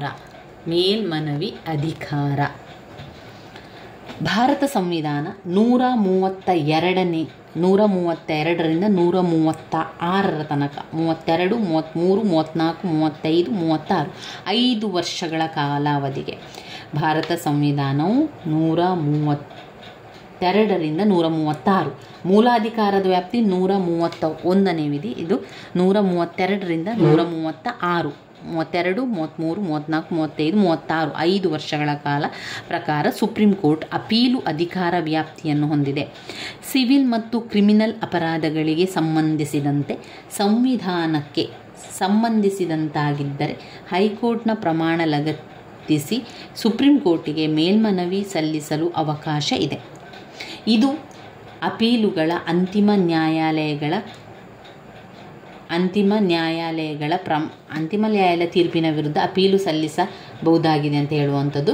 ಹಾಗೆ ಇಂತಹ ಮನವಿ ಕ್ರಿಮಿನಲ್ ಅಥವಾ ಇತರ ಕ್ರಮಗಳಿಗೆ ಸಂಬಂಧಿಸಬಹುದಾಗಿದೆ. ತೀರ್ಪಿನ ವಿರುದ್ಧ ಅಪೀಲು ಸಲ್ಲಿಸಿರಬಹುದು. ಇಂತಹ ಮನವಿ ಕ್ರಿಮಿನಲ್ ಅಥವಾ ಇತರ ಕ್ರಮಗಳಿಗೆ ಸಂಬಂಧಿಸಿರಬಹುದಾಗಿದೆ. ಆದರೆ ಉಚ್ಚ ನ್ಯಾಯಾಲಯಗಳು ಸಂವಿಧಾನ ಸಂಬಂಧವಾದ ಕಾನೂನುಗಳನ್ನು ಕುರಿತು ವ್ಯಾಖ್ಯಾನ ಮಾಡುವಂಥ ಈ ವಿವಾದ ಎಂದು ತಿಳಿಸುವ ಶಿಫಾರಸು ಪತ್ರವನ್ನು ನೀಡಿದಾಗ ಮಾತ್ರ ಈ ರೀತಿ ಮನವಿಯನ್ನು ಸುಪ್ರೀಂ ಕೋರ್ಟಿಗೆ ಕೊಂಡೊಯ್ಯಬಹುದು. ಇಂತಹ ಕಾನೂನಿನ ಅಂಶವಿದೆ ಎಂದು ಭಾವಿಸಿದಲ್ಲಿ ಈ ವಿವಾದವನ್ನು ಉನ್ನತ ಕೋರ್ಟ್ ವಿಚಾರಣೆಗೆ ಅಂಗೀಕರಿಸುತ್ತದೆ. ಸುಪ್ರೀಂ ಕೋರ್ಟ್ ಅಪೀಲು ಅಧಿಕಾರ ವ್ಯಾಪ್ತಿಯಲ್ಲಿ ಸಂವಿಧಾನಾತ್ಮಕ ವಿವಾದಗಳು, ಇನ್ನು ಸಿವಿಲ್ ಮೊಕದ್ದಮೆಗಳು, ಕ್ರಿಮಿನಲ್ ಮೊಕದ್ದಮೆಗಳಿಗೆ ಸಂಬಂಧಪಟ್ಟಂತೆ ಹೈಕೋರ್ಟ್ನ ತೀರ್ಪಿನ ವಿರುದ್ಧ ಅಪೀಲು ಅಧಿಕಾರ ವ್ಯಾಪ್ತಿಯನ್ನು ಹೊಂದಿದೆ. ಇದು ಮೇಲ್ಮನವಿಯ ಅಧಿಕಾರದಲ್ಲಿ ನಾವು ನೋಡ್ತಾ ಇರುವಂಥದ್ದು. ಇನ್ನು ಇದರಲ್ಲಿ ಸಲಹಾ ಅಧಿಕಾರ, ಮೂಲಾಧಿಕಾರದ ವ್ಯಾಪ್ತಿ, ಮೇಲ್ಮನವಿಯ ಅಧಿಕಾರ, ಇನ್ನು ಸಲಹಾ ಅಧಿಕಾರ ಒಟ್ಟು 3 ಪಾಯಿಂಟ್ಸ್ಗಳಿರುವಂಥದ್ದು. ಮೂಲಾಧಿಕಾರದ ವ್ಯಾಪ್ತಿ, ಮೇಲ್ಮನವಿಯ ಅಧಿಕಾರ, ಸಲಹಾ ಅಧಿಕಾರದಲ್ಲಿ ನೋಡೋದಾದರೆ ಇದು ಸಂವಿಧಾನದ ವಿಧಿ 143ನೆಯ ವಿಧಿಯನ್ವಯ ಸುಪ್ರೀಂ ಕೋರ್ಟ್ ರಾಷ್ಟ್ರಪತಿ ಹಾಗೂ ಕೇಂದ್ರ ಸರ್ಕಾರಕ್ಕೆ ಸಲಹೆ ನೀಡುವ ಅಧಿಕಾರವನ್ನು ಹೊಂದಿದೆ. ಯಾವುದೇ ಶಾಸನ ಅಥವಾ ವಿಷಯ ಸಾರ್ವಜನಿಕ ಹಿತಾಸಕ್ತಿ ಹಾಗೂ ಪ್ರಾಮುಖ್ಯತೆಯನ್ನು ಪಡೆದಿದ್ದು ವಿವಾದಕ್ಕೆ ಕಾರಣವಾಗಿದ್ದರೆ ಈ ಬಗ್ಗೆ ನ್ಯಾಯಾಂಗದ ಸಲಹೆಯನ್ನು ಕೇಳಬಹುದಾಗಿದ್ದು ಕಾನೂನಿಗೆ ಸಂಬಂಧಿಸಿದ ವಿವಾದಗಳು, ಸಂವಿಧಾನದ ಬಿಕ್ಕಟ್ಟಿನ ಸಂದರ್ಭಗಳು, ನಿಯೋಜಿತ ಶಾಸನ ಅಧಿಕಾರಕ್ಕೆ ಸಂಬಂಧಿಸಿದಂತೆ ಸಲಹೆ ನೀಡುವ ಅಧಿಕಾರವನ್ನು ಕೂಡ ಹೊಂದಿದೆ. ಆದರೆ ಈ ಒಂದು ವಿಷಯಕ್ಕೆ ಅಧಿಕಾರವನ್ನು ಸಂಬಂಧಿಸಿದಂತೆ ಸುಪ್ರೀಂ ಕೋರ್ಟ್ ಸಲಹೆ ಸೂಚನೆಗಳನ್ನು ಒಪ್ಪಬಹುದು ಅಥವಾ ತಿರಸ್ಕರಿಸಬಹುದು. ಭಾರತ ಸಂವಿಧಾನದ 136ನೆಯ ವಿಧಿಯನ್ವಯ ಸುಪ್ರೀಂ ಕೋರ್ಟ್ನ ಅಧಿಕಾರ ವ್ಯಾಪ್ತಿಯ ಚುನಾವಣೆಯ ಟ್ರಿಬ್ಯುನಲ್ ನಿರ್ಣಯಗಳಿಗೂ ಎತ್ತರಿಸಲ್ಪಟ್ಟಿದೆ ಹಾಗೂ ಇದೇ ವಿಧಿಯನ್ವಯ ಇದರ ವ್ಯಾಪ್ತಿಯ ಕೈಗಾರಿಕಾ ನ್ಯಾಯ ನಿರ್ಣಯಗಳಿಗೂ ವಿಸ್ತರಿಸಲ್ಪಟ್ಟಿದೆ. ಇನ್ನು ಈಗ ನಾವು ತಿಳಿದಿರುವಂಥ ಅಧಿಕಾರಗಳ ವ್ಯಾಪ್ತಿಯ ಜೊತೆಗೆ 126ನೆಯ ವಿಧಿಯ ಪ್ರಕಾರ ಸುಪ್ರೀಂ ಕೋರ್ಟ್ನ ದಾಖಲೆಗಳು ನ್ಯಾಯಾಲಯವಾಗಿದೆ. ಹಾಗೆಯೇ ಸುಪ್ರೀಂ ಕೋರ್ಟ್ ನೀಡಿದ ತೀರ್ಪನ್ನು ಉಲ್ಲಂಘಿಸಿದರೆ ಏನಾಗ್ತದೆ ಅಂತ ಅವರಿಗೆ ಶಿಕ್ಷೆ ನೀಡುವ ಅಧಿಕಾರ ಕೂಡ ಹೊಂದಿದೆ. ಹಾಗೆಯೇ ಸಂವಿಧಾನದ 71ನೇ ವಿಧಿಯನ್ವಯ ರಾಷ್ಟ್ರಪತಿ ಮತ್ತು ರಾಷ್ಟ್ರಪತಿಗಳ ಚುನಾವಣೆಗೆ ಸಂಬಂಧಿಸಿದ ವಿವಾದಗಳನ್ನು ಇತ್ಯರ್ಥಗೊಳಿಸುವ ಅಧಿಕಾರ ವ್ಯಾಪ್ತಿಯನ್ನು ಕೂಡ ಅದು ಹೊಂದಿದೆ. ಭಾರತದ ಸುಪ್ರೀಂ ಕೋರ್ಟ್ ಸಂವಿಧಾನಕ್ಕೆ ಮತ್ತು ಕಾನೂನಿಗೆ ಅರ್ಥ, ವಿವರಣೆ ನೀಡುವ ಮತ್ತು ಮೂಲಭೂತ ಹಕ್ಕುಗಳನ್ನು ರಕ್ಷಣೆ ಮಾಡುವ ಕಾರ್ಯವನ್ನು ನಿರ್ವಹಿಸುತ್ತದೆ. ಈ ಕಾರ್ಯವನ್ನು ನಿರ್ವಹಿಸುವಾಗ ನ್ಯಾಯಾಂಗ ವಿಮರ್ಶೆಯ ಅಧಿಕಾರವನ್ನು ಚಲಾಯಿಸುತ್ತದೆ. ಭಾರತದ ಸುಪ್ರೀಂ ಕೋರ್ಟ್ ದಾಖಲೆಗಳ ನ್ಯಾಯಾಲಯವಾಗಿದ್ದು, ಇದು ಹೊರಡಿಸಿರುವಂತಹದ್ದು ಆ ತೀರ್ಪನ್ನು ಇದರ ಅಧೀನ ನ್ಯಾಯಾಲಯಗಳು ತಿರಸ್ಕರಿಸುವಂತಿಲ್ಲ. ಇದರ ಸಲಹಾ ಅಧಿಕಾರವು ಅತ್ಯಂತ ಪ್ರಮುಖವಾಗಿದ್ದು, ರಾಷ್ಟ್ರಾಧ್ಯಕ್ಷರು ಸಂವಿಧಾನಾತ್ಮಕ ಬಿಕ್ಕಟ್ಟು ಉಂಟಾದಾಗ ಹಾಗೂ ಕಾನೂನಿಗೆ ಸಂಬಂಧಿಸಿದಂತೆ ಸುಪ್ರೀಂ ಕೋರ್ಟ್ನ ಸಲಹೆಯನ್ನು ಪಡೆಯುತ್ತಾರೆ. ಭಾರತ ಸುಪ್ರೀಂ ಕೋರ್ಟ್ ಅಪೀಲು ಅಧಿಕಾರ ವ್ಯಾಪ್ತಿಯನ್ನು ಹೊಂದಿದ್ದು, ಭಾರತದಲ್ಲಿ ಅಪೀಲು ಅಧಿಕಾರದ ವ್ಯಾಪ್ತಿಯನ್ನು ಹೊಂದಿದ್ದು ಸರ್ವೋಚ್ಚ ನ್ಯಾಯಾಲಯವಾಗಿದೆ. ಇದು ತನ್ನ ಅಧಿಕಾರ ಚಲಾಯಿಸುವಲ್ಲಿ ನಿರ್ಣಾಯಕವಾದ ಪಾತ್ರವನ್ನು ನಿರ್ವಹಿಸುತ್ತಿದ್ದು, ಈವರೆಗೆ ಅನೇಕ ಐತಿಹಾಸಿಕ ತೀರ್ಪುಗಳನ್ನು ನೀಡಿರುವ ಅನೇಕ ಉದಾಹರಣೆಗಳು ಕೂಡ ಉಂಟು. ಅವುಗಳಲ್ಲಿ ಮುಖ್ಯವಾದವುಗಳೆಂದರೆ 1995ರ ಕರ್ನಾಟಕದ ವಾಸುದೇವ್ ಪ್ರಕರಣ, ಆಮೇಲೆ 1967ರ ಗೋಲಕನಾಥ ಪ್ರಕರಣ ಕೂಡ ಅದರಲ್ಲಿ ಬರ್ತದೆ. ಇವಿಷ್ಟು ವಿಚಾರಗಳು ಅಧಿಕಾರ ಮತ್ತು ಕಾರ್ಯಕ್ಕೆ ಬಂತು. ಮೂಲ ಅಧಿಕಾರದ ವ್ಯಾಪ್ತಿ, ಮೇಲ್ಮನವಿಯ ಅಧಿಕಾರ, ಸಲಹಾ ಅಧಿಕಾರಗಳು. ಇನ್ನು ಅದರಲ್ಲಿ ಬಂದಿರುವಂತಹ 5 ಅಂಕದ ಪ್ರಶ್ನೆ ಅಂತ ಹೇಳಿದರೆ ನ್ಯಾಯಾಂಗ ವಿಮರ್ಶೆ.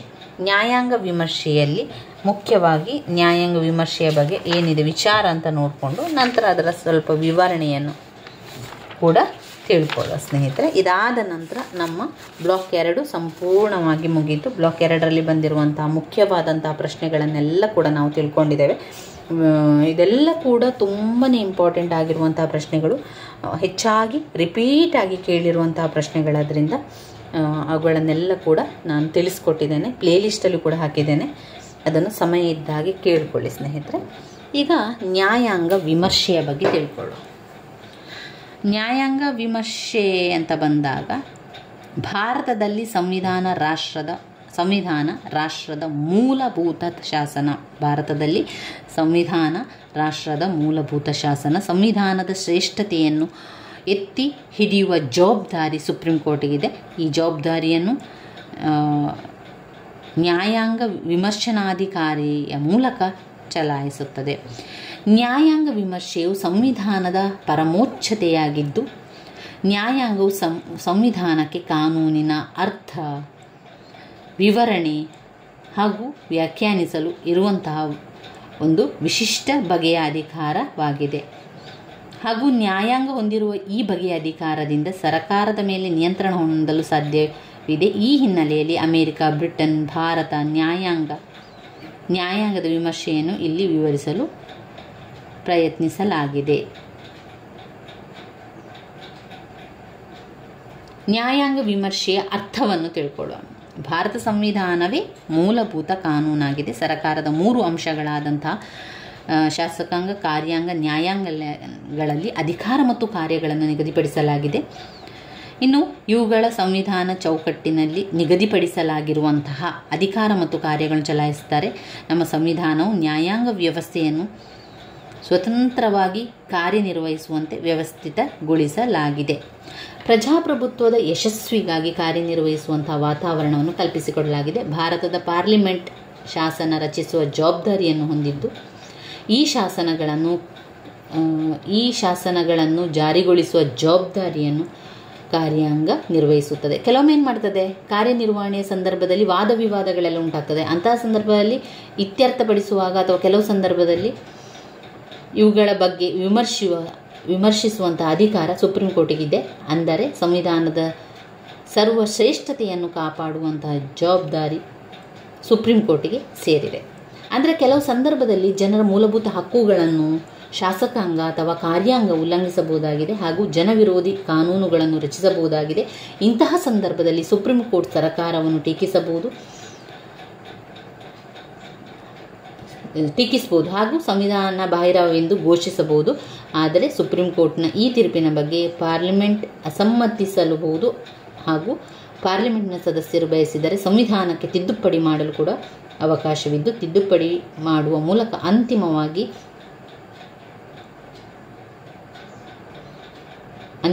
ಇದರಲ್ಲಿ ಏನಾಗ್ತದೆ, ಸಂವಿಧಾನ ಸರ್ವಶ್ರೇಷ್ಠತೆಯನ್ನು ಕಾಪಾಡಿಕೊಂಡಂತಾಗ್ತದೆ.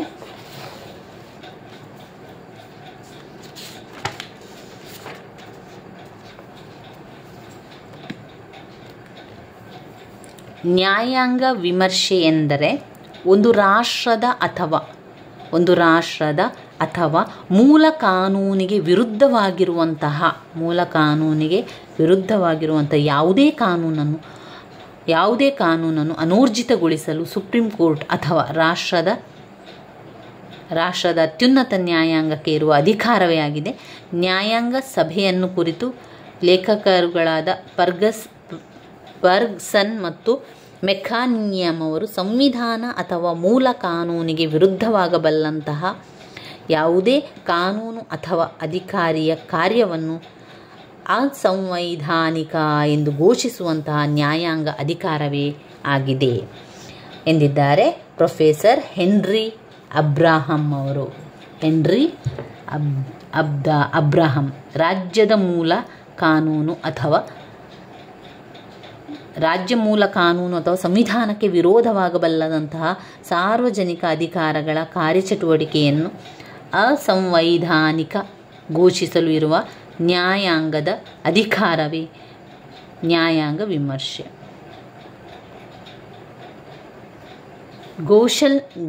ಘೋಷಲ್ ಅವರ ಪ್ರಕಾರ ನ್ಯಾಯಾಂಗ ವಿಮರ್ಶೆ ಎಂದರೆ ಏನು? ನ್ಯಾಯಾಂಗ ವಿಮರ್ಶೆ ಅಂದರೆ ಘೋಷಲ್ ಅವರ ಪ್ರಕಾರ ನ್ಯಾಯಾಂಗ ವಿಮರ್ಶನೆ ಎನ್ನುವಂಥದ್ದು ಅವರು ಶಾಸಕಾಂಗ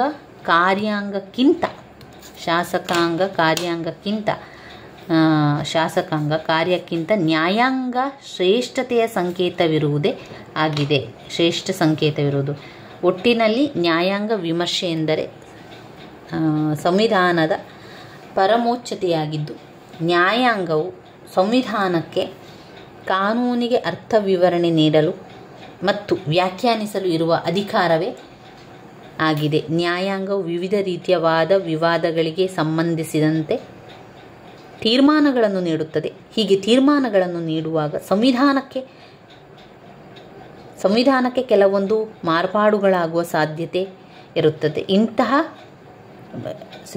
ಭಾರತದ ಸಂವಿಧಾನವು ಸರಕಾರದ ವಿವಿಧ ಅಂಗಗಳ ಕಾರ್ಯವನ್ನು ಕುರಿತಂತೆ ಅದು ವಿವರಿಸಿದ್ರು. ಭಾರತ ಸುಪ್ರೀಂ ಕೋರ್ಟ್ ಸಂವಿಧಾನವನ್ನು ಅರ್ಥೈಸುವ ಅಧಿಕಾರವನ್ನು ಹೊಂದಿದೆ. ಅದನ್ನು ಭಾರತದಲ್ಲಿ ನ್ಯಾಯಾಂಗ ವಿಮರ್ಶನಾಧಿಕಾರ ಅಂತ ಕರೆಯಲಾಗುವಂಥದ್ದು.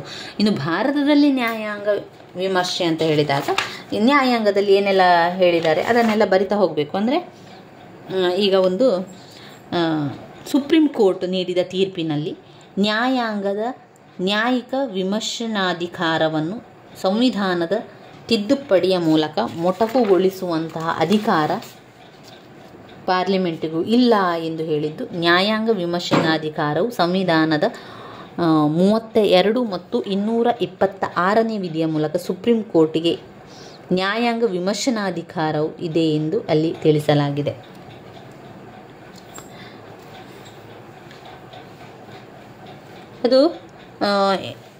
ಇದು ಸಂವಿಧಾನದ ರಕ್ಷಾ ಕವಚ.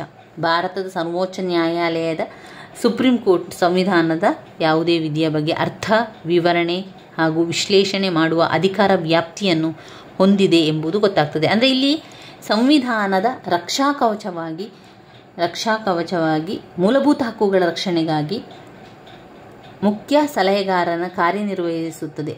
ಆದರೆ ಪಾರ್ಲಿಮೆಂಟ್ ಹೊರಡಿಸಿದ ಕಾಯ್ದೆಯನ್ನಾಗಲಿ ರಾಷ್ಟ್ರಾಧ್ಯಕ್ಷರು ಹೊರಡಿಸಿದ ಕಾಯ್ದೆಯಾಗಲಿ ಆದೇಶ ಸುಗ್ರೀವಾಜ್ಞೆಗಳಾಗಲಿ ಅಸಿಂಧು ಎಂದು ಘೋಷಿಸುವ ಅಧಿಕಾರ ಅದಕ್ಕೆ ಹೊಂದಿಲ್ಲ.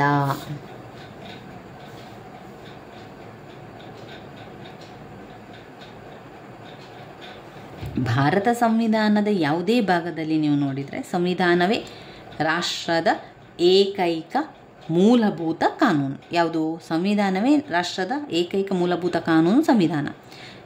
ಎಂದು ಅಲ್ಲಿ ಹೇಳಲಿಲ್ಲ. ಆದರೂ ಕೂಡ ಸಂವಿಧಾನದ 132, 147ನೇ ವಿಧಿಯ ಪ್ರಕಾರ ಸಂವಿಧಾನಕ್ಕೆ ಅರ್ಥ ವಿವರಣೆಯ ಅಧಿಕಾರ ಮತ್ತು ರಾಜ್ಯ ಶಾಸಕಾಂಗದ ನಡುವಿನ ಶಾಸನೀಯ ವಿವಾದಗಳಿಗೆ ಸಂಬಂಧಿಸಿದಂತೆ ಉಂಟಾಗಬಹುದಾದ ವಿವರಗಳನ್ನು ಬಗೆಹರಿಸುವ ಅಧಿಕಾರವನ್ನು ಹೊಂದಿದೆ. ಈ ಅಧಿಕಾರವನ್ನು ಸುಪ್ರೀಂ ಕೋರ್ಟ್ ಹೊಂದಿರುವುದರಿಂದಾಗಿಯೇ ಕೆಲವೊಮ್ಮೆ ಪಾರ್ಲಿಮೆಂಟ್ ವಿರೋಧಿಯಂತೆ ಕಂಡುಬಂದರೂ ಅಂತಿಮವಾಗಿ ಪಾರ್ಲಿಮೆಂಟ್ ಸರ್ವೋಚ್ಚ ಎಂಬುದನ್ನು ಮರೆಯುವಂತಿಲ್ಲ. ಆದರೆ ಭಾರತದ ಸುಪ್ರೀಂ ಕೋರ್ಟ್ ಅಮೆರಿಕದ ಸುಪ್ರೀಂ ಕೋರ್ಟ್ ಎಂದಿರುವ ಮಾದರಿಯಲ್ಲಿ ವಿಮರ್ಶೆ ಅಧಿಕಾರವನ್ನು ಹೊಂದಿಲ್ಲ. ಒಂದು ಪಾರ್ಲಿಮೆಂಟಿನ ಮೇಲೆ ಕೆಲವು ನಿರ್ಬಂಧ ಹಾಗೂ ಸಲಹೆಗಳನ್ನು ನೀಡುವ ಅಧಿಕಾರವನ್ನು ಹೊಂದಿದೆ. ಅದೇನು ಮಾಡ್ತದೆ, ಭಾರತ ಸಂವಿಧಾನಕ್ಕೆ 1976 ಮತ್ತು 42 ತಿದ್ದುಪಡಿಯನ್ನು ತರುವ ಮೂಲಕ ಪಾರ್ಲಿಮೆಂಟಿನ ಸಾರ್ವಭೌಮತ್ವವನ್ನು ಎತ್ತಿ ಹಿಡಿಯಲಾಗಿದ್ದು 368ನೇ ವಿಧಿ ಅನ್ವಯ ಪಾರ್ಲಿಮೆಂಟ್ ಸಂವಿಧಾನ ತಿದ್ದುಪಡಿಯ ಅಧಿಕಾರ ಚಲಾಯಿಸಲು ಸಮರ್ಥಿಸಿಕೊಂಡಿತು. ಫೆಡರಲ್ ವ್ಯವಸ್ಥೆಯಲ್ಲಿ ಏನಾಯಿತು, ಫೆಡರಲ್ ವ್ಯವಸ್ಥೆಯಲ್ಲಿ ನ್ಯಾಯಾಂಗ ವಿಮರ್ಶೆ ಅಧಿಕಾರ ಅಗತ್ಯವಿದ್ದರೂ ಸಹ ಸುಪ್ರೀಂ ಕೋರ್ಟ್ ಪಾರ್ಲಿಮೆಂಟಿಗಿಂತ ಸರ್ವಶ್ರೇಷ್ಠವಾದುದಲ್ಲ. ಸಂವಿಧಾನದ 13, 23, 26ನೇ ಇವೇ ಮೊದಲಾದ ವಿಧಿಗಳು ಸುಪ್ರೀಂ ಕೋರ್ಟಿಗೆ ಸಾಕಷ್ಟು ಅಧಿಕಾರವನ್ನು ನೀಡಿದ್ದರು. ಇಲ್ಲಿ ಇತ್ತೀಚಿನ ಕೆಲವು ತೀರ್ಮಾನಗಳಿಂದಾಗಿ ಭಾರತದ ಒಂದು ಸುಪ್ರೀಂ ಕೋರ್ಟ್ ಭಾರತ ಸಂವಿಧಾನವನ್ನು ಅರ್ಥೈಸುವ ಅಧಿಕಾರವನ್ನು ಹೊಂದಿದೆ ಎಂದು ಗೊತ್ತಾಗುತ್ತದೆ. ಉದಾಹರಣೆ, ಕರ್ನಾಟಕದ ವಾಸುದೇವ ಪ್ರಕರಣ ಕಾಮನ್ ಸಿವಿಲ್ ಕೋರ್ಟಿಗೆ ಸಂಬಂಧಿಸಿದಂತೆ ಸರಕಾರದ ಅಭಿಪ್ರಾಯ ಹೇಳಿರುವಂಥದ್ದು. ಇವಿಷ್ಟು ನಾವು ಬ್ಲಾಕ್ 2ರಲ್ಲಿ ನಾವು ನೋಡುವಂತಹ ಮುಖ್ಯವಾದ ಪ್ರಶ್ನೆಗಳನ್ನು ಹಾಗೂ ಮುಖ್ಯವಾದ ಪ್ರಶ್ನೆಗಳ ವಿವರಣೆಯನ್ನು ಕೂಡ ತಿಳ್ಕೊಂಡೆವು. ಮುಂದಿನ ವಿಡಿಯೋದಲ್ಲಿ ನಾವು ಬ್ಲಾಕ್ 3ರಲ್ಲಿ ಬರುವಂತಹ ಮುಖ್ಯವಾದ ಪ್ರಶ್ನೆಗಳು ಯಾವುದು, ಮುಖ್ಯವಾದ ಪ್ರಶ್ನೆಗಳ ವಿವರಣೆಯನ್ನು ಕೂಡ ತಿಳ್ಕೊಳ್ಳೋ ಸ್ನೇಹಿತರೆ. ನಾವು ಎಲ್ಲ ವಿಷಯವನ್ನು ಒಟ್ಟಿಗೆ ತಿಳ್ಕೊಳ್ಳೋ ಬದಲು ಒಂದಾದ ನಂತರ ಒಂದನ್ನು ತಿಳಿತಾ ಹೋಗುವ. ಇವಾಗ ನಾವು ರಾಜ್ಯಶಾಸ್ತ್ರ ತೃತೀಯ BA ರಾಜ್ಯಶಾಸ್ತ್ರ ಕೋರ್ಸ್ 3ರಲ್ಲಿದ್ದೇವೆ. ಇನ್ನು ಈ ಒಂದು ವಿಷಯ ಓದಿದ ನಂತರ ನಾವು ಒಂದೊಂದೇ ಅಂದರೆ ಇತಿಹಾಸದ ಕೋರ್ಸ್ 1 ಇರಬಹುದು, ಸಮಾಜಶಾಸ್ತ್ರದ 1, ಅದನ್ನೆಲ್ಲ ಕೂಡ ಆರಂಭದಿಂದಲೇ ತಿಳಿತಾ ಹೋಗುವ. ನಾನು ಮಾಡಿರುವಂಥ ಎಲ್ಲ ವಿಡಿಯೋಗಳನ್ನು ಪ್ಲೇ ಲಿಸ್ಟಲ್ಲಿ ಕೂಡ ಹಾಕಿದ್ದೇನೆ, ಕೋರ್ಸ್ ಕೂಡ ಇದೆ, ಅದನ್ನು ನೋಡಿಕೊಂಡು ಓದ್ಕೊಳ್ಳಿ ಸ್ನೇಹಿತರೆ. ಅಲ್ಲಿ ಅವರು ಅಂದರೆ ಪ್ಲೇ ಲಿಸ್ಟಲ್ಲಿ ಹಾಕಿರೋದನ್ನು ಕೂಡ ಒಂದು ರೀತಿಯ ಗ್ರೂಪನ್ನು ಮಾಡಿಕೊಂಡು ಅದರಲ್ಲಿ ಕೊಟ್ಟಿರುವಂಥದ್ದನ್ನೆಲ್ಲ ನೋಡಿಕೊಂಡ್ರಾಯಿತು. ಪಾಯಿಂಟ್ಸ್ಗಳನ್ನು ಸರಿಯಾಗಿ ಕಲಿತುಕೊಳ್ಳಿ. ನಂತರ ವಿವರಣೆಯನ್ನು ನಿಮಗೆ ಎಷ್ಟು ಸಾಧ್ಯವೋ ಅದು ವಿವರಣೆಯನ್ನು ಕೊಡ್ತಾ ಬನ್ನಿ. ನನ್ನ ವೀಡಿಯೋಸ್ ಎಲ್ಲ ನಿಮಗೆ ಇಷ್ಟ ಆಗಿದ್ದರೆ ಲೈಕ್ ಕೊಡಿ, ಶೇರ್ ಮಾಡಿ, ಸಬ್ಸ್ಕ್ರೈಬ್ ಮಾಡಲಿಕ್ಕೆ ಮರಿಬೇಡಿ ಸ್ನೇಹಿತರೆ. ಧನ್ಯವಾದಗಳು. ನಮಸ್ತೆ ಸ್ನೇಹಿತರೆ, ಇವತ್ತು ನಾವು ತೃತೀಯ BA ರಾಜ್ಯಶಾಸ್ತ್ರ ಭಾರತ ಸಂವಿಧಾನ ಮತ್ತು ಸರ್ಕಾರದಲ್ಲಿ ಬ್ಲಾಕ್ 1ರಲ್ಲಿರುವ ಮುಖ್ಯವಾದ ಪ್ರಶ್ನೆಗಳನ್ನು ಓದ್ಕೊಂಡಿದ್ದೇವೆ. ಬ್ಲಾಕ್ 2ರಲ್ಲಿ ಕೂಡ ಮುಖ್ಯವಾದ ಪ್ರಶ್ನೆಗಳನ್ನು ನೋಡಿಕೊಂಡಿದ್ದೇವೆ. ಇವತ್ತು ಬ್ಲಾಕ್ 3ರಲ್ಲಿ ಬರುವಂತಹ ಮುಖ್ಯವಾದ ಪ್ರಶ್ನೆಗಳನ್ನು ಹೇಳ್ತೇನೆ. ಅದರಲ್ಲಿ ಬ್ಲಾಕ್ 3ರಲ್ಲಿ ಓದ್ಕೊಳ್ಳೇಬೇಕಾಗಿರುವಂತಹ ಪ್ರಶ್ನೆಗಳು: 1, ರಾಜ್ಯಪಾಲರ ಅಧಿಕಾರ ಕಾರ್ಯಗಳು. ರಾಜ್ಯಪಾಲರ ಅಧಿಕಾರ ಕಾರ್ಯಗಳು 10 ಅಂಕಕ್ಕೂ ಕೂಡ ಕೇಳಿದ್ದಾರೆ, 5 ಅಂಕಕ್ಕೂ ಕೂಡ ಕೇಳಿರುವಂತಹ ಪ್ರಶ್ನೆ. ಇನ್ನು ಮುಖ್ಯಮಂತ್ರಿಯ ನೇಮಕ ಅಧಿಕಾರ ಕಾರ್ಯಗಳು 15 ಅಂಕಕ್ಕೂ ಕೂಡ ಬಂದಿದೆ, 10 ಅಂಕಕ್ಕೂ ಕೂಡ ಕೇಳಿರುವಂಥ ಪ್ರಶ್ನೆ. ಮುಖ್ಯಮಂತ್ರಿಯ ನೇಮಕ ಅಧಿಕಾರ ಮತ್ತು ಕಾರ್ಯಗಳು. ರಾಜ್ಯ ಶಾಸಕಾಂಗ ರಚನೆ ಅಧಿಕಾರ ಕಾರ್ಯಗಳು 10 ಅಂಕಕ್ಕೆ ಕೇಳಿದ್ದಾರೆ. ರಾಜ್ಯ ಶಾಸಕಾಂಗ ರಚನೆ ಅಧಿಕಾರ ಮತ್ತು ಕಾರ್ಯಗಳು. ಅದಾದ ನಂತರ ಹೈಕೋರ್ಟಿನ ನ್ಯಾಯಾಲಯದ ರಚನೆ ಅಧಿಕಾರ ಕಾರ್ಯಗಳು. ಇವಿಷ್ಟು ನಾವು ಬ್ಲಾಕ್ 3ರಲ್ಲಿ ಓದ್ಕೊಳ್ಬೇಕಾಗಿರುವಂಥದ್ದು. 4 ಪ್ರಶ್ನೆಗಳನ್ನು ಈ ಒಂದು ಬ್ಲಾಕ್ 3ರಲ್ಲಿ ನಾವು ಓದ್ಕೊಳ್ತಾ ಹೋಗಬೇಕು. ಮೊದಲಿಗೆ ರಾಜ್ಯಪಾಲರ ಅಧಿಕಾರ ಮತ್ತು ಕಾರ್ಯಗಳು. ರಾಜ್ಯಪಾಲರ ಅಧಿಕಾರ ಮತ್ತು ಕಾರ್ಯಗಳು ಯಾವ ರೀತಿ ನೇಮಕವನ್ನು ಮಾಡ್ತಾರೆ ಅಂತ ಮೊದಲಿಗೆ ನಾವು ತಿಳ್ಕೊಳ್ಳುವ. ಭಾರತ ಸಂವಿಧಾನ ಸಂಯುಕ್ತ ವ್ಯವಸ್ಥೆಗೆ ಅವಕಾಶ ನೀಡಿದ್ದು ಕೇಂದ್ರ ಮತ್ತು ರಾಜ್ಯ ಸರ್ಕಾರಗಳೆರಡೂ ಪ್ರತ್ಯೇಕವಾದ ಆಡಳಿತ ವ್ಯವಸ್ಥೆಯನ್ನು ಹೊಂದಿದೆ. ಪ್ರತಿ ಒಂದು ರಾಜ್ಯದ ರಾಜ್ಯಪಾಲರು ಕಾರ್ಯಾಂಗದ ಮುಖ್ಯಸ್ಥರಾಗಿದ್ದು ನಾಮಮಾತ್ರ ಅಥವಾ ಸಂವಿಧಾನಾತ್ಮಕ ಮುಖ್ಯ ಕಾರ್ಯನಿರ್ವಾಹಕ ಮುಖ್ಯಸ್ಥರಾಗಿರುತ್ತಾರೆ. ಸಾಮಾನ್ಯವಾಗಿ ಒಬ್ಬರೇ ರಾಜ್ಯಪಾಲರನ್ನು 1 ಅಥವಾ 2ಕ್ಕಿಂತ ಹೆಚ್ಚು ರಾಜ್ಯಗಳಿಗೆ ರಾಜ್ಯಪಾಲರನ್ನಾಗಿ ನೇಮಕ ಮಾಡಲು ಅವಕಾಶವಿದೆ. ಇವರನ್ನು ರಾಜ್ಯದ ಮೊದಲ ಪ್ರಜೆ ಎಂದೇ ಪರಿಗಣಿಸಲಾಗುತ್ತದೆ. ಭಾರತ ಸಂವಿಧಾನದ 155ನೇ ವಿಧಿಯ ಅನ್ವಯ ರಾಷ್ಟ್ರಪತಿಯವರು ರಾಜ್ಯಪಾಲರನ್ನು ಸಾಮಾನ್ಯವಾಗಿ 5 ವರ್ಷಗಳ ಅವಧಿಗೆ ನೇಮಕವನ್ನು ಮಾಡ್ತಾರೆ. ಆದರೆ ರಾಜ್ಯಪಾಲರು ರಾಷ್ಟ್ರಪತಿಯವರ ವಿಶ್ವಾಸವನ್ನು ಪಡೆದಿರುವವರೆಗೆ ಮಾತ್ರ ಅಧಿಕಾರದಲ್ಲಿರಲು ಸಾಧ್ಯ. ರಾಜ್ಯಪಾಲರನ್ನು ನೇಮಕ ಮಾಡುವಾಗ ರಾಷ್ಟ್ರಪತಿಯವರು ಕೇಂದ್ರ ಸಚಿವ ಸಂಪುಟದ ಶಿಫಾರಸನ್ನು ಪಾಲಿಸುತ್ತಾರೆ. ಭಾರತ ಸಂವಿಧಾನದ 157ನೇ ವಿಧಿಯ ಅನ್ವಯ ರಾಜ್ಯಪಾಲರಾಗಿ ನೇಮಕವಾಗಲು ಕೆಲವೊಂದು ಅರ್ಹತೆಗಳನ್ನು ಹೊಂದಿರಬೇಕು ಎಂದು ಹೇಳಿವೆ. ಅವುಗಳೆಂದರೆ ಭಾರತದ ಪ್ರಜೆಯಾಗಿರಬೇಕು. ಈಗ ಆಗಬೇಕಾದ್ರೆ, ರಾಷ್ಟ್ರಪತಿ ಆಗಿರಬೇಕಾದ್ರೆ, ಮುಖ್ಯಮಂತ್ರಿ ಯಾರೇ ಒಂದು ಮಂತ್ರಿ ಆಗಬೇಕು ಅಂತಾದರೆ ಕೆಲವೊಂದು ಅರ್ಹತೆಗಳು ಬೇಕು.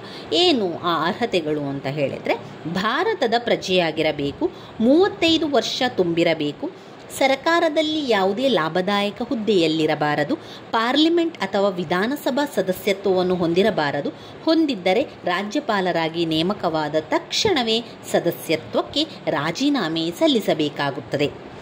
ರಾಜ್ಯಪಾಲರಿಗೆ ಉಚಿತ ವಸತಿ ಸೌಕರ್ಯ, ಮಾಸಿಕ ವೇತನವನ್ನು ಸಮುಚ್ಚಯ ನಿಧಿಯಿಂದ ನೀಡಲಾಗುವುದು ಮತ್ತು ಇವುಗಳ ವಿಧಾನಸಭೆಯ ಅಂಗೀಕಾರಕ್ಕೆ ಒಳಪಡುವುದಿಲ್ಲ.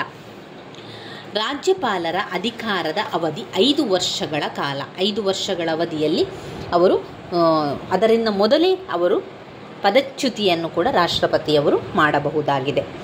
ರಾಜ್ಯಪಾಲರು ನೇಮಕಗೊಂಡ ರಾಜ್ಯದ ನ್ಯಾಯಾಲಯದ ಮುಖ್ಯ ನ್ಯಾಯಾಧೀಶರಿಂದ ಪ್ರಮಾಣ ವಚನವನ್ನು ಸ್ವೀಕರಿಸುತ್ತಾರೆ. ಸಂವಿಧಾನದ 361ನೇ ವಿಧಿಯ ಪ್ರಕಾರ ರಕ್ಷಣೆಯನ್ನು ಹೊಂದಿದ್ದಾರೆ. ರಾಜ್ಯಪಾಲರನ್ನು ರಾಷ್ಟ್ರಪತಿಗಳು ನೇಮಕ ಮಾಡುವುದರಿಂದ ಚುನಾಯಿತ ಸದಸ್ಯರಲ್ಲ. ಇವರನ್ನು ನೇಮಕ ಮಾಡುವಾಗ ಮೇಲೆ ಹೇಳಿರುವಂತೆ ಅಗತ್ಯವಾದ ಅರ್ಹತೆಗಳು ಹೊಂದಿರಬೇಕು. ಅಧಿಕಾರಾವಧಿ 5 ವರ್ಷಗಳಾಗಿದ್ದು ಅವಧಿಗೆ ಮೊದಲೇ ರಾಜೀನಾಮೆಯನ್ನು ನೀಡಬಹುದು ಅಥವಾ ಅವಧಿಗೆ ಮೊದಲೇ ರಾಷ್ಟ್ರಪತಿಗಳು ವಜಾ ಮಾಡಲು ಅವಕಾಶವಿದೆ. ಇವರಿಗೆ ಉಚಿತ ವಸತಿ ಸೌಲಭ್ಯವನ್ನು ಕೂಡ ಕೊಡ್ತಾರೆ. ಅಷ್ಟೇ ಅಲ್ಲದೆ ಇವರ ವಾಸಸ್ಥಾನವನ್ನು ರಾಜಭವನ ಎಂದು ಕರೆಯಲಾಗುತ್ತದೆ. ಇವರ ವೇತನ ಮತ್ತಿತರ ಸೌಲಭ್ಯಗಳನ್ನು ಇವರ ಅಧಿಕಾರಾವಧಿಯಲ್ಲಿ ಕಡಿಮೆಗೊಳಿಸುವಂತಿಲ್ಲ. ಇನ್ನು ರಾಜ್ಯಪಾಲರ ಅಧಿಕಾರ ಮತ್ತು ಕಾರ್ಯಗಳು ಯಾವ ರೀತಿ ಇರ್ತದೆ ಅಂತ ಹೇಳಿದರೆ, ಕಾರ್ಯಾಂಗದ ಕಾರ್ಯಗಳು, ಶಾಸನೀಯ ಕಾರ್ಯಗಳು, ಹಣಕಾಸಿನ ಕಾರ್ಯಗಳು, ನ್ಯಾಯಾಂಗೀಯ ಅಧಿಕಾರಗಳು,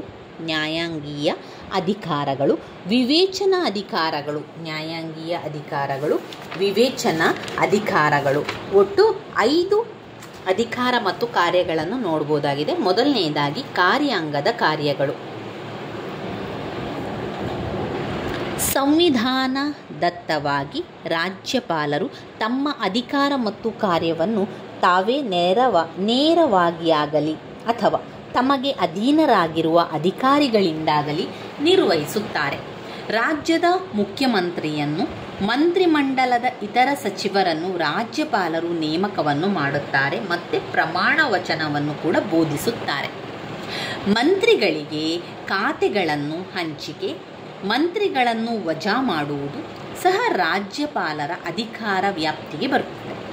ಸಂವಿಧಾನದ 356ನೇ ವಿಧಿಯನ್ವಯ ರಾಜ್ಯ ಸರ್ಕಾರ ಸಂವಿಧಾನಬದ್ಧವಾಗಿ ಕಾರ್ಯನಿರ್ವಹಿಸದಿದ್ದಲ್ಲಿ ಹಾಗೂ ಸಂವಿಧಾನ ಬಿಕ್ಕಟ್ಟು ತಲೆದೋರಿದಲ್ಲಿ ರಾಜ್ಯಪಾಲರು ರಾಷ್ಟ್ರಪತಿಯವರಿಗೆ ಪರಿಸ್ಥಿತಿಯ ಬಗ್ಗೆ ತಿಳಿಸಿ ರಾಷ್ಟ್ರಪತಿ ಆಳ್ವಿಕೆಯನ್ನು ಜಾರಿಗೆ ತಂದಾಗ ರಾಜ್ಯದ ಆಡಳಿತವನ್ನು ರಾಜ್ಯಪಾಲರೇ ಕೇಂದ್ರದ ಪ್ರತಿನಿಧಿಯಾಗಿ ಕಾರ್ಯವನ್ನು ನಿರ್ವಹಿಸುತ್ತಾರೆ. ಇದು ಕಾರ್ಯಾಂಗದ ಕಾರ್ಯಗಳಲ್ಲಿ ಬರ್ತದೆ. ಇನ್ನು ಶಾಸನೀಯ ಕಾರ್ಯಗಳು ಅಂತ ನೋಡಿದಾಗ, ರಾಜ್ಯಪಾಲರು ರಾಜ್ಯ ಶಾಸಕಾಂಗದ ಅವಿಭಾಜ್ಯ ಅಂಗವೇ ಆಗಿದ್ದಾರೆ. ಆದರೆ ಶಾಸಕಾಂಗದ ಸದಸ್ಯರಲ್ಲ. ಸಂವಿಧಾನದ 174, 175, 176, 200, 213ನೇ ವಿಧಿಗಳ ಪ್ರಕಾರ ಶಾಸಕಾಂಗದ ಅಧಿವೇಶನ ಕರೆಯುವ, ಮುಂದೂಡುವ, ವಿಧಾನಸಭೆಯನ್ನು ವಿಸರ್ಜಿಸುವ ಅಧಿಕಾರವನ್ನು ಕೂಡ ಹೊಂದಿದ್ದಾರೆ. ಸಾರ್ವತ್ರಿಕ ಚುನಾವಣೆಯ ನಂತರ ಪ್ರಥಮ ವಿಧಾನಸಭೆಯ ಅಧಿವೇಶನ ಉದ್ದೇಶಿಸಿ ಭಾಷಣ ಮಾಡುವ, ರಾಜ್ಯ ವಿಧಾನ ಪರಿಷತ್ತಿಗೆ ಒಟ್ಟು ಸ್ಥಾನಗಳಲ್ಲಿ 1/6 ಸದಸ್ಯರನ್ನು ವಿವಿಧ ಕ್ಷೇತ್ರಗಳಲ್ಲಿ ಸೇವೆ ಸಲ್ಲಿಸಿದವರನ್ನು ನೇಮಕ ಮಾಡುವ, ರಾಜ್ಯ ಶಾಸಕಾಂಗ ಅಂಗೀಕರಿಸಿದ ಮಸೂದೆಗೆ ಸಹಿ ಹಾಕುವ ಅಥವಾ ಸಮ್ಮತಿಸದೇ ಇರುವ ಅಥವಾ ರಾಷ್ಟ್ರಪತಿ ಸಮ್ಮತಿಗೆ ರವಾನಿಸುವ ಮೂಲಕ ವೀಟೋ ಅಧಿಕಾರ ಚಲಾಯಿಸುವ ಅಧಿಕಾರವನ್ನು ರಾಜ್ಯಪಾಲರು ಹೊಂದಿದ್ದಾರೆ. ರಾಜ್ಯ ಶಾಸಕಾಂಗ ಅಧಿವೇಶನದಲ್ಲಿ ಇಲ್ಲದಾಗ ಸುಗ್ರೀವಾಜ್ಞೆಯನ್ನು ಹೊರಡಿಸುವ ರಾಜ್ಯಗಳ ಲೋಕಸೇವಾ ಆಯೋಗ ಹಾಗೂ ಅಟಾರ್ನಿ ಜನರಲ್ ಅವರು ಸಲ್ಲಿಸಿ ವಾರ್ಷಿಕ ವರದಿಯನ್ನು ಶಾಸಕಾಂಗದಲ್ಲಿ ಮಂಡಿಸಲು ಕ್ರಮ ಕೈಗೊಳ್ಳುತ್ತಾರೆ. ಹಣಕಾಸಿನ ಕಾರ್ಯಗಳು. ಪ್ರತಿಯೊಂದು ಹಣಕಾಸಿನ ವರ್ಷದಲ್ಲಿ ಆಯವ್ಯಯ ಪಟ್ಟಿಯನ್ನು ವಿಧಾನಸಭೆ ಮುಂದೆ ಇಡಲು ರಾಜ್ಯಪಾಲರು ಕಾರಣರಾಗುತ್ತಾರೆ. ಆದರೆ ಹಣಕಾಸಿನ ಸಂಬಂಧ ಹೆಚ್ಚಿನ ಅಧಿಕಾರವನ್ನು ರಾಜ್ಯಪಾಲರು ಹೊಂದಿಲ್ಲ. ಆಯವ್ಯಯ ಪಟ್ಟಿಯನ್ನು ಹಣಕಾಸಿನ ಮಂತ್ರಿಯೇ ಮಂಡಿಸುತ್ತಾರೆ. 202ನೇ ವಿಧಿ ಅನ್ವಯ ಶಾಸಕಾಂಗದಲ್ಲಿ ಮಂಡಿಸಲು ಕ್ರಮ ಕೈಗೊಳ್ಳುತ್ತಾರೆ. ರಾಜ್ಯಪಾಲರ ಪೂರ್ವ ಅನುಮತಿಯೊಂದಿಗೆ ಮಾತ್ರವೇ ಹಣಕಾಸಿನ ಮಸೂದೆ ಮಂಡನೆ ಮಾಡುವಂಥದ್ದು ಮತ್ತು ಅದರಲ್ಲಿ ಏನಾದರೂ ತಿದ್ದುಪಡಿ ಮಾಡಬಹುದಾಗಿದೆ. ಸಂವಿಧಾನದ 205ನೇ ವಿಧಿ ಅನ್ವಯ ಮಧ್ಯಂತರ ವೆಚ್ಚ ಪಟ್ಟಿಯನ್ನು ರಾಜ್ಯಪಾಲರು ಮಂಡಿಸುವಂತೆ ಕ್ರಮ ತೆಗೆದುಕೊಳ್ಳುವ ಅವಕಾಶವಿದೆ. ಒಟ್ಟಾರೆ ಅನುದಾನ ಅವಶ್ಯಕತೆಗಳಿಗೆ ಸಂಬಂಧಪಟ್ಟ ಬೇಡಿಕೆಗಳು ರಾಜ್ಯಪಾಲರ ಶಿಫಾರಸಿನ ಮೇಲೆ ಮಾತ್ರ ಶಾಸನಸಭೆಗಳಲ್ಲಿ ಮಂಡಿಸಲು ಸಾಧ್ಯ. ನ್ಯಾಯಾಂಗೀಯ ಅಧಿಕಾರಗಳು. ರಾಜ್ಯಪಾಲರು ರಾಜ್ಯ ಕಾರ್ಯಾಂಗದ ಅಧಿಪತಿಯಾದರೂ ನ್ಯಾಯಾಂಗಕ್ಕೆ ಸಂಬಂಧಿಸಿದಂತೆ ಕೆಲವು ಕಾರ್ಯಗಳನ್ನು ನಿರ್ವಹಿಸುತ್ತಾರೆ. ಸಂವಿಧಾನದ 161ನೇ ವಿಧಿ ಅನ್ವಯ ತಮ್ಮ ರಾಜ್ಯ ವ್ಯಾಪ್ತಿಯಲ್ಲಿ ಕಾನೂನಿನ ವಿರುದ್ಧ ವರ್ತಿಸಿ ಅಪರಾಧಕ್ಕೊಳಗಾಗಿ ಶಿಕ್ಷೆ ವಿಧಿಸಲ್ಪಟ್ಟಿರುವ ವ್ಯಕ್ತಿಗಳಿಗೆ ಕ್ಷಮೆ ತೋರುವುದು, ಶಿಕ್ಷೆಯನ್ನು ಮುಂದೂಡುವುದು, ಶಿಕ್ಷೆಯನ್ನು ತಾತ್ಕಾಲಿಕವಾಗಿ ತಡೆಹಿಡಿಯುವುದು, ಶಿಕ್ಷೆಯನ್ನು ಬದಲಾಯಿಸುವುದು ಅಥವಾ ಪರಿವರ್ತಿಸುವುದು ಇವೇ ಅಧಿಕಾರಗಳನ್ನು ಹೊಂದಿದ್ದಾರೆ. ಆದರೆ ಮರಣದಂಡನಾ ಶಿಕ್ಷೆಯನ್ನು ರದ್ದುಗೊಳಿಸುವಂಥ ಅಧಿಕಾರವನ್ನು ಇವರು ಹೊಂದಿಲ್ಲ. ರಾಜ್ಯಗಳ ಮುಖ್ಯ ಹಾಗೂ ಇತರ ನ್ಯಾಯಾಧೀಶರುಗಳನ್ನು ರಾಷ್ಟ್ರಪತಿಯವರು ನೇಮಕ ಮಾಡ್ತಾರೆ. ಇವರಿಗೆ ಪ್ರಮಾಣ ವಚನವನ್ನು ರಾಜ್ಯಪಾಲರು ಬೋಧಿಸ್ತಾರೆ. ಸ್ಥಳೀಯ ನ್ಯಾಯಾಲಯಗಳಿಗೆ ನ್ಯಾಯಾಧೀಶರ ನೇಮಕ, ವರ್ಗಾವಣೆ, ಬಡ್ತಿಗೆ ಸಂಬಂಧ ಅಧಿಕಾರವನ್ನು ರಾಜ್ಯಪಾಲರು ಹೊಂದಿದ್ದಾರೆ. ಇನ್ನು ವಿವೇಚನಾಧಿಕಾರ. ವಿವೇಚನಾಧಿಕಾರ ಅಂತ ಬಂದಾಗ ರಾಜ್ಯದ ತುರ್ತು ಪರಿಸ್ಥಿತಿಯನ್ನು ಘೋಷಿಸುವಂಥದ್ದು.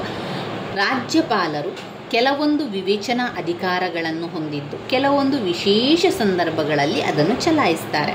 ವಿಧಾನಸಭೆಯನ್ನು ವಿಸರ್ಜಿಸುವಾಗ, ರಾಜ್ಯ ಶಾಸಕಾಂಗ ಅಂಗೀಕರಿಸಿದ ಮಸೂದೆಗೆ ಒಪ್ಪಿಗೆ ನೀಡುವಾಗ, ಸುಗ್ರೀವಾಜ್ಞೆಯನ್ನು ಹೊರಡಿಸುವಾಗ, ಇನ್ನು 356ನೇ ಪ್ರಕಾರ ರಾಜ್ಯ ತುರ್ತು ಪರಿಸ್ಥಿತಿ ಘೋಷಣಾ ಸಂಬಂಧದಲ್ಲಿ ಈ ಎಲ್ಲ ಸನ್ನಿವೇಶಗಳಲ್ಲೂ ರಾಜ್ಯಪಾಲರು ಮಂತ್ರಿಮಂಡಲದ ಸಲಹೆ ಪಡೆಯದೆ ತಮ್ಮ ಸ್ವಂತ ವಿವೇಚನೆಯಿಂದ ಕಾರ್ಯೋನ್ಮುಖರಾಗ್ತಾರೆ. ರಾಜ್ಯಪಾಲರ ಸ್ಥಾನವು ರಾಜ್ಯದ ಆಡಳಿತ ವ್ಯವಹಾರಗಳನ್ನು ಸುಗಮವಾಗಿ ನಡೆಸಲು ರಚನೆಗೊಂಡಿರುವಂತಹ ಅಧಿಕಾರ ನಿಯಂತ್ರಣದ ಮುಖ್ಯವಾದ ಅಂಗವಾಗಿರುವಂಥದ್ದು. ಅಂದರೆ ಇಲ್ಲಿ ರಾಜ್ಯಪಾಲರು ಏನು ಮಾಡ್ತಾರೆ, ಎಲ್ಲ ಅಧಿಕಾರಗಳು ಬಹುತೇಕವಾಗಿ ಸಂವಿಧಾನಾತ್ಮಕ ಸ್ವರೂಪದ್ದಾಗಿರ್ತದೆ. ಆದರೆ ಈ ಅಧಿಕಾರಗಳು ಮಂತ್ರಿಮಂಡಲದಿಂದ ನೈಜವಾಗಿ ಚಲಾಯಿಸಲ್ಪಡ್ತದೆ. ಈಗ ಸಾಮಾನ್ಯವಾಗಿ ನೋಡಿದರೆ ರಾಜ್ಯಪಾಲರು ತಮ್ಮ ಅಧಿಕಾರ ಚಲಾವಣೆಯಲ್ಲಿ ಸಂವಿಧಾನಾತ್ಮಕ ಮುಖ್ಯಸ್ಥರಾಗಿ ತಮ್ಮ ಕೇಂದ್ರದ ಪ್ರತಿನಿಧಿಯಂತೆ ವರ್ತಿಸ್ತಾರೆ. ಇನ್ನು ರಾಜ್ಯದ ರಾಜ್ಯಪಾಲರ ಪಾತ್ರ ಮತ್ತು ಸ್ಥಾನಮಾನಗಳು ಮುಖ್ಯವಾಗಿ ಅವು ಯಾವ ರೀತಿ ಅಂತ ನಿರ್ಧರಿಸುವಂಥದ್ದು. ಮೊದಲನೇದಾಗಿ ರಾಜ್ಯದ ಸಂವಿಧಾನಾತ್ಮಕ ಮುಖ್ಯಸ್ಥರಾಗಿ ಕಾರ್ಯನಿರ್ವಹಿಸುವುದು ಮತ್ತು ಎರಡನೆಯದಾಗಿ ರಾಷ್ಟ್ರಪತಿಗಳ ಪರವಾಗಿ ಅಂದರೆ ಕೇಂದ್ರ ಸರ್ಕಾರದ ನಿರ್ದೇಶನಗಳಿಗೆ ಅನುಗುಣವಾಗಿ ಕಾರ್ಯನಿರ್ವಹಿಸುವಂಥದ್ದು. ರಾಜ್ಯಪಾಲರು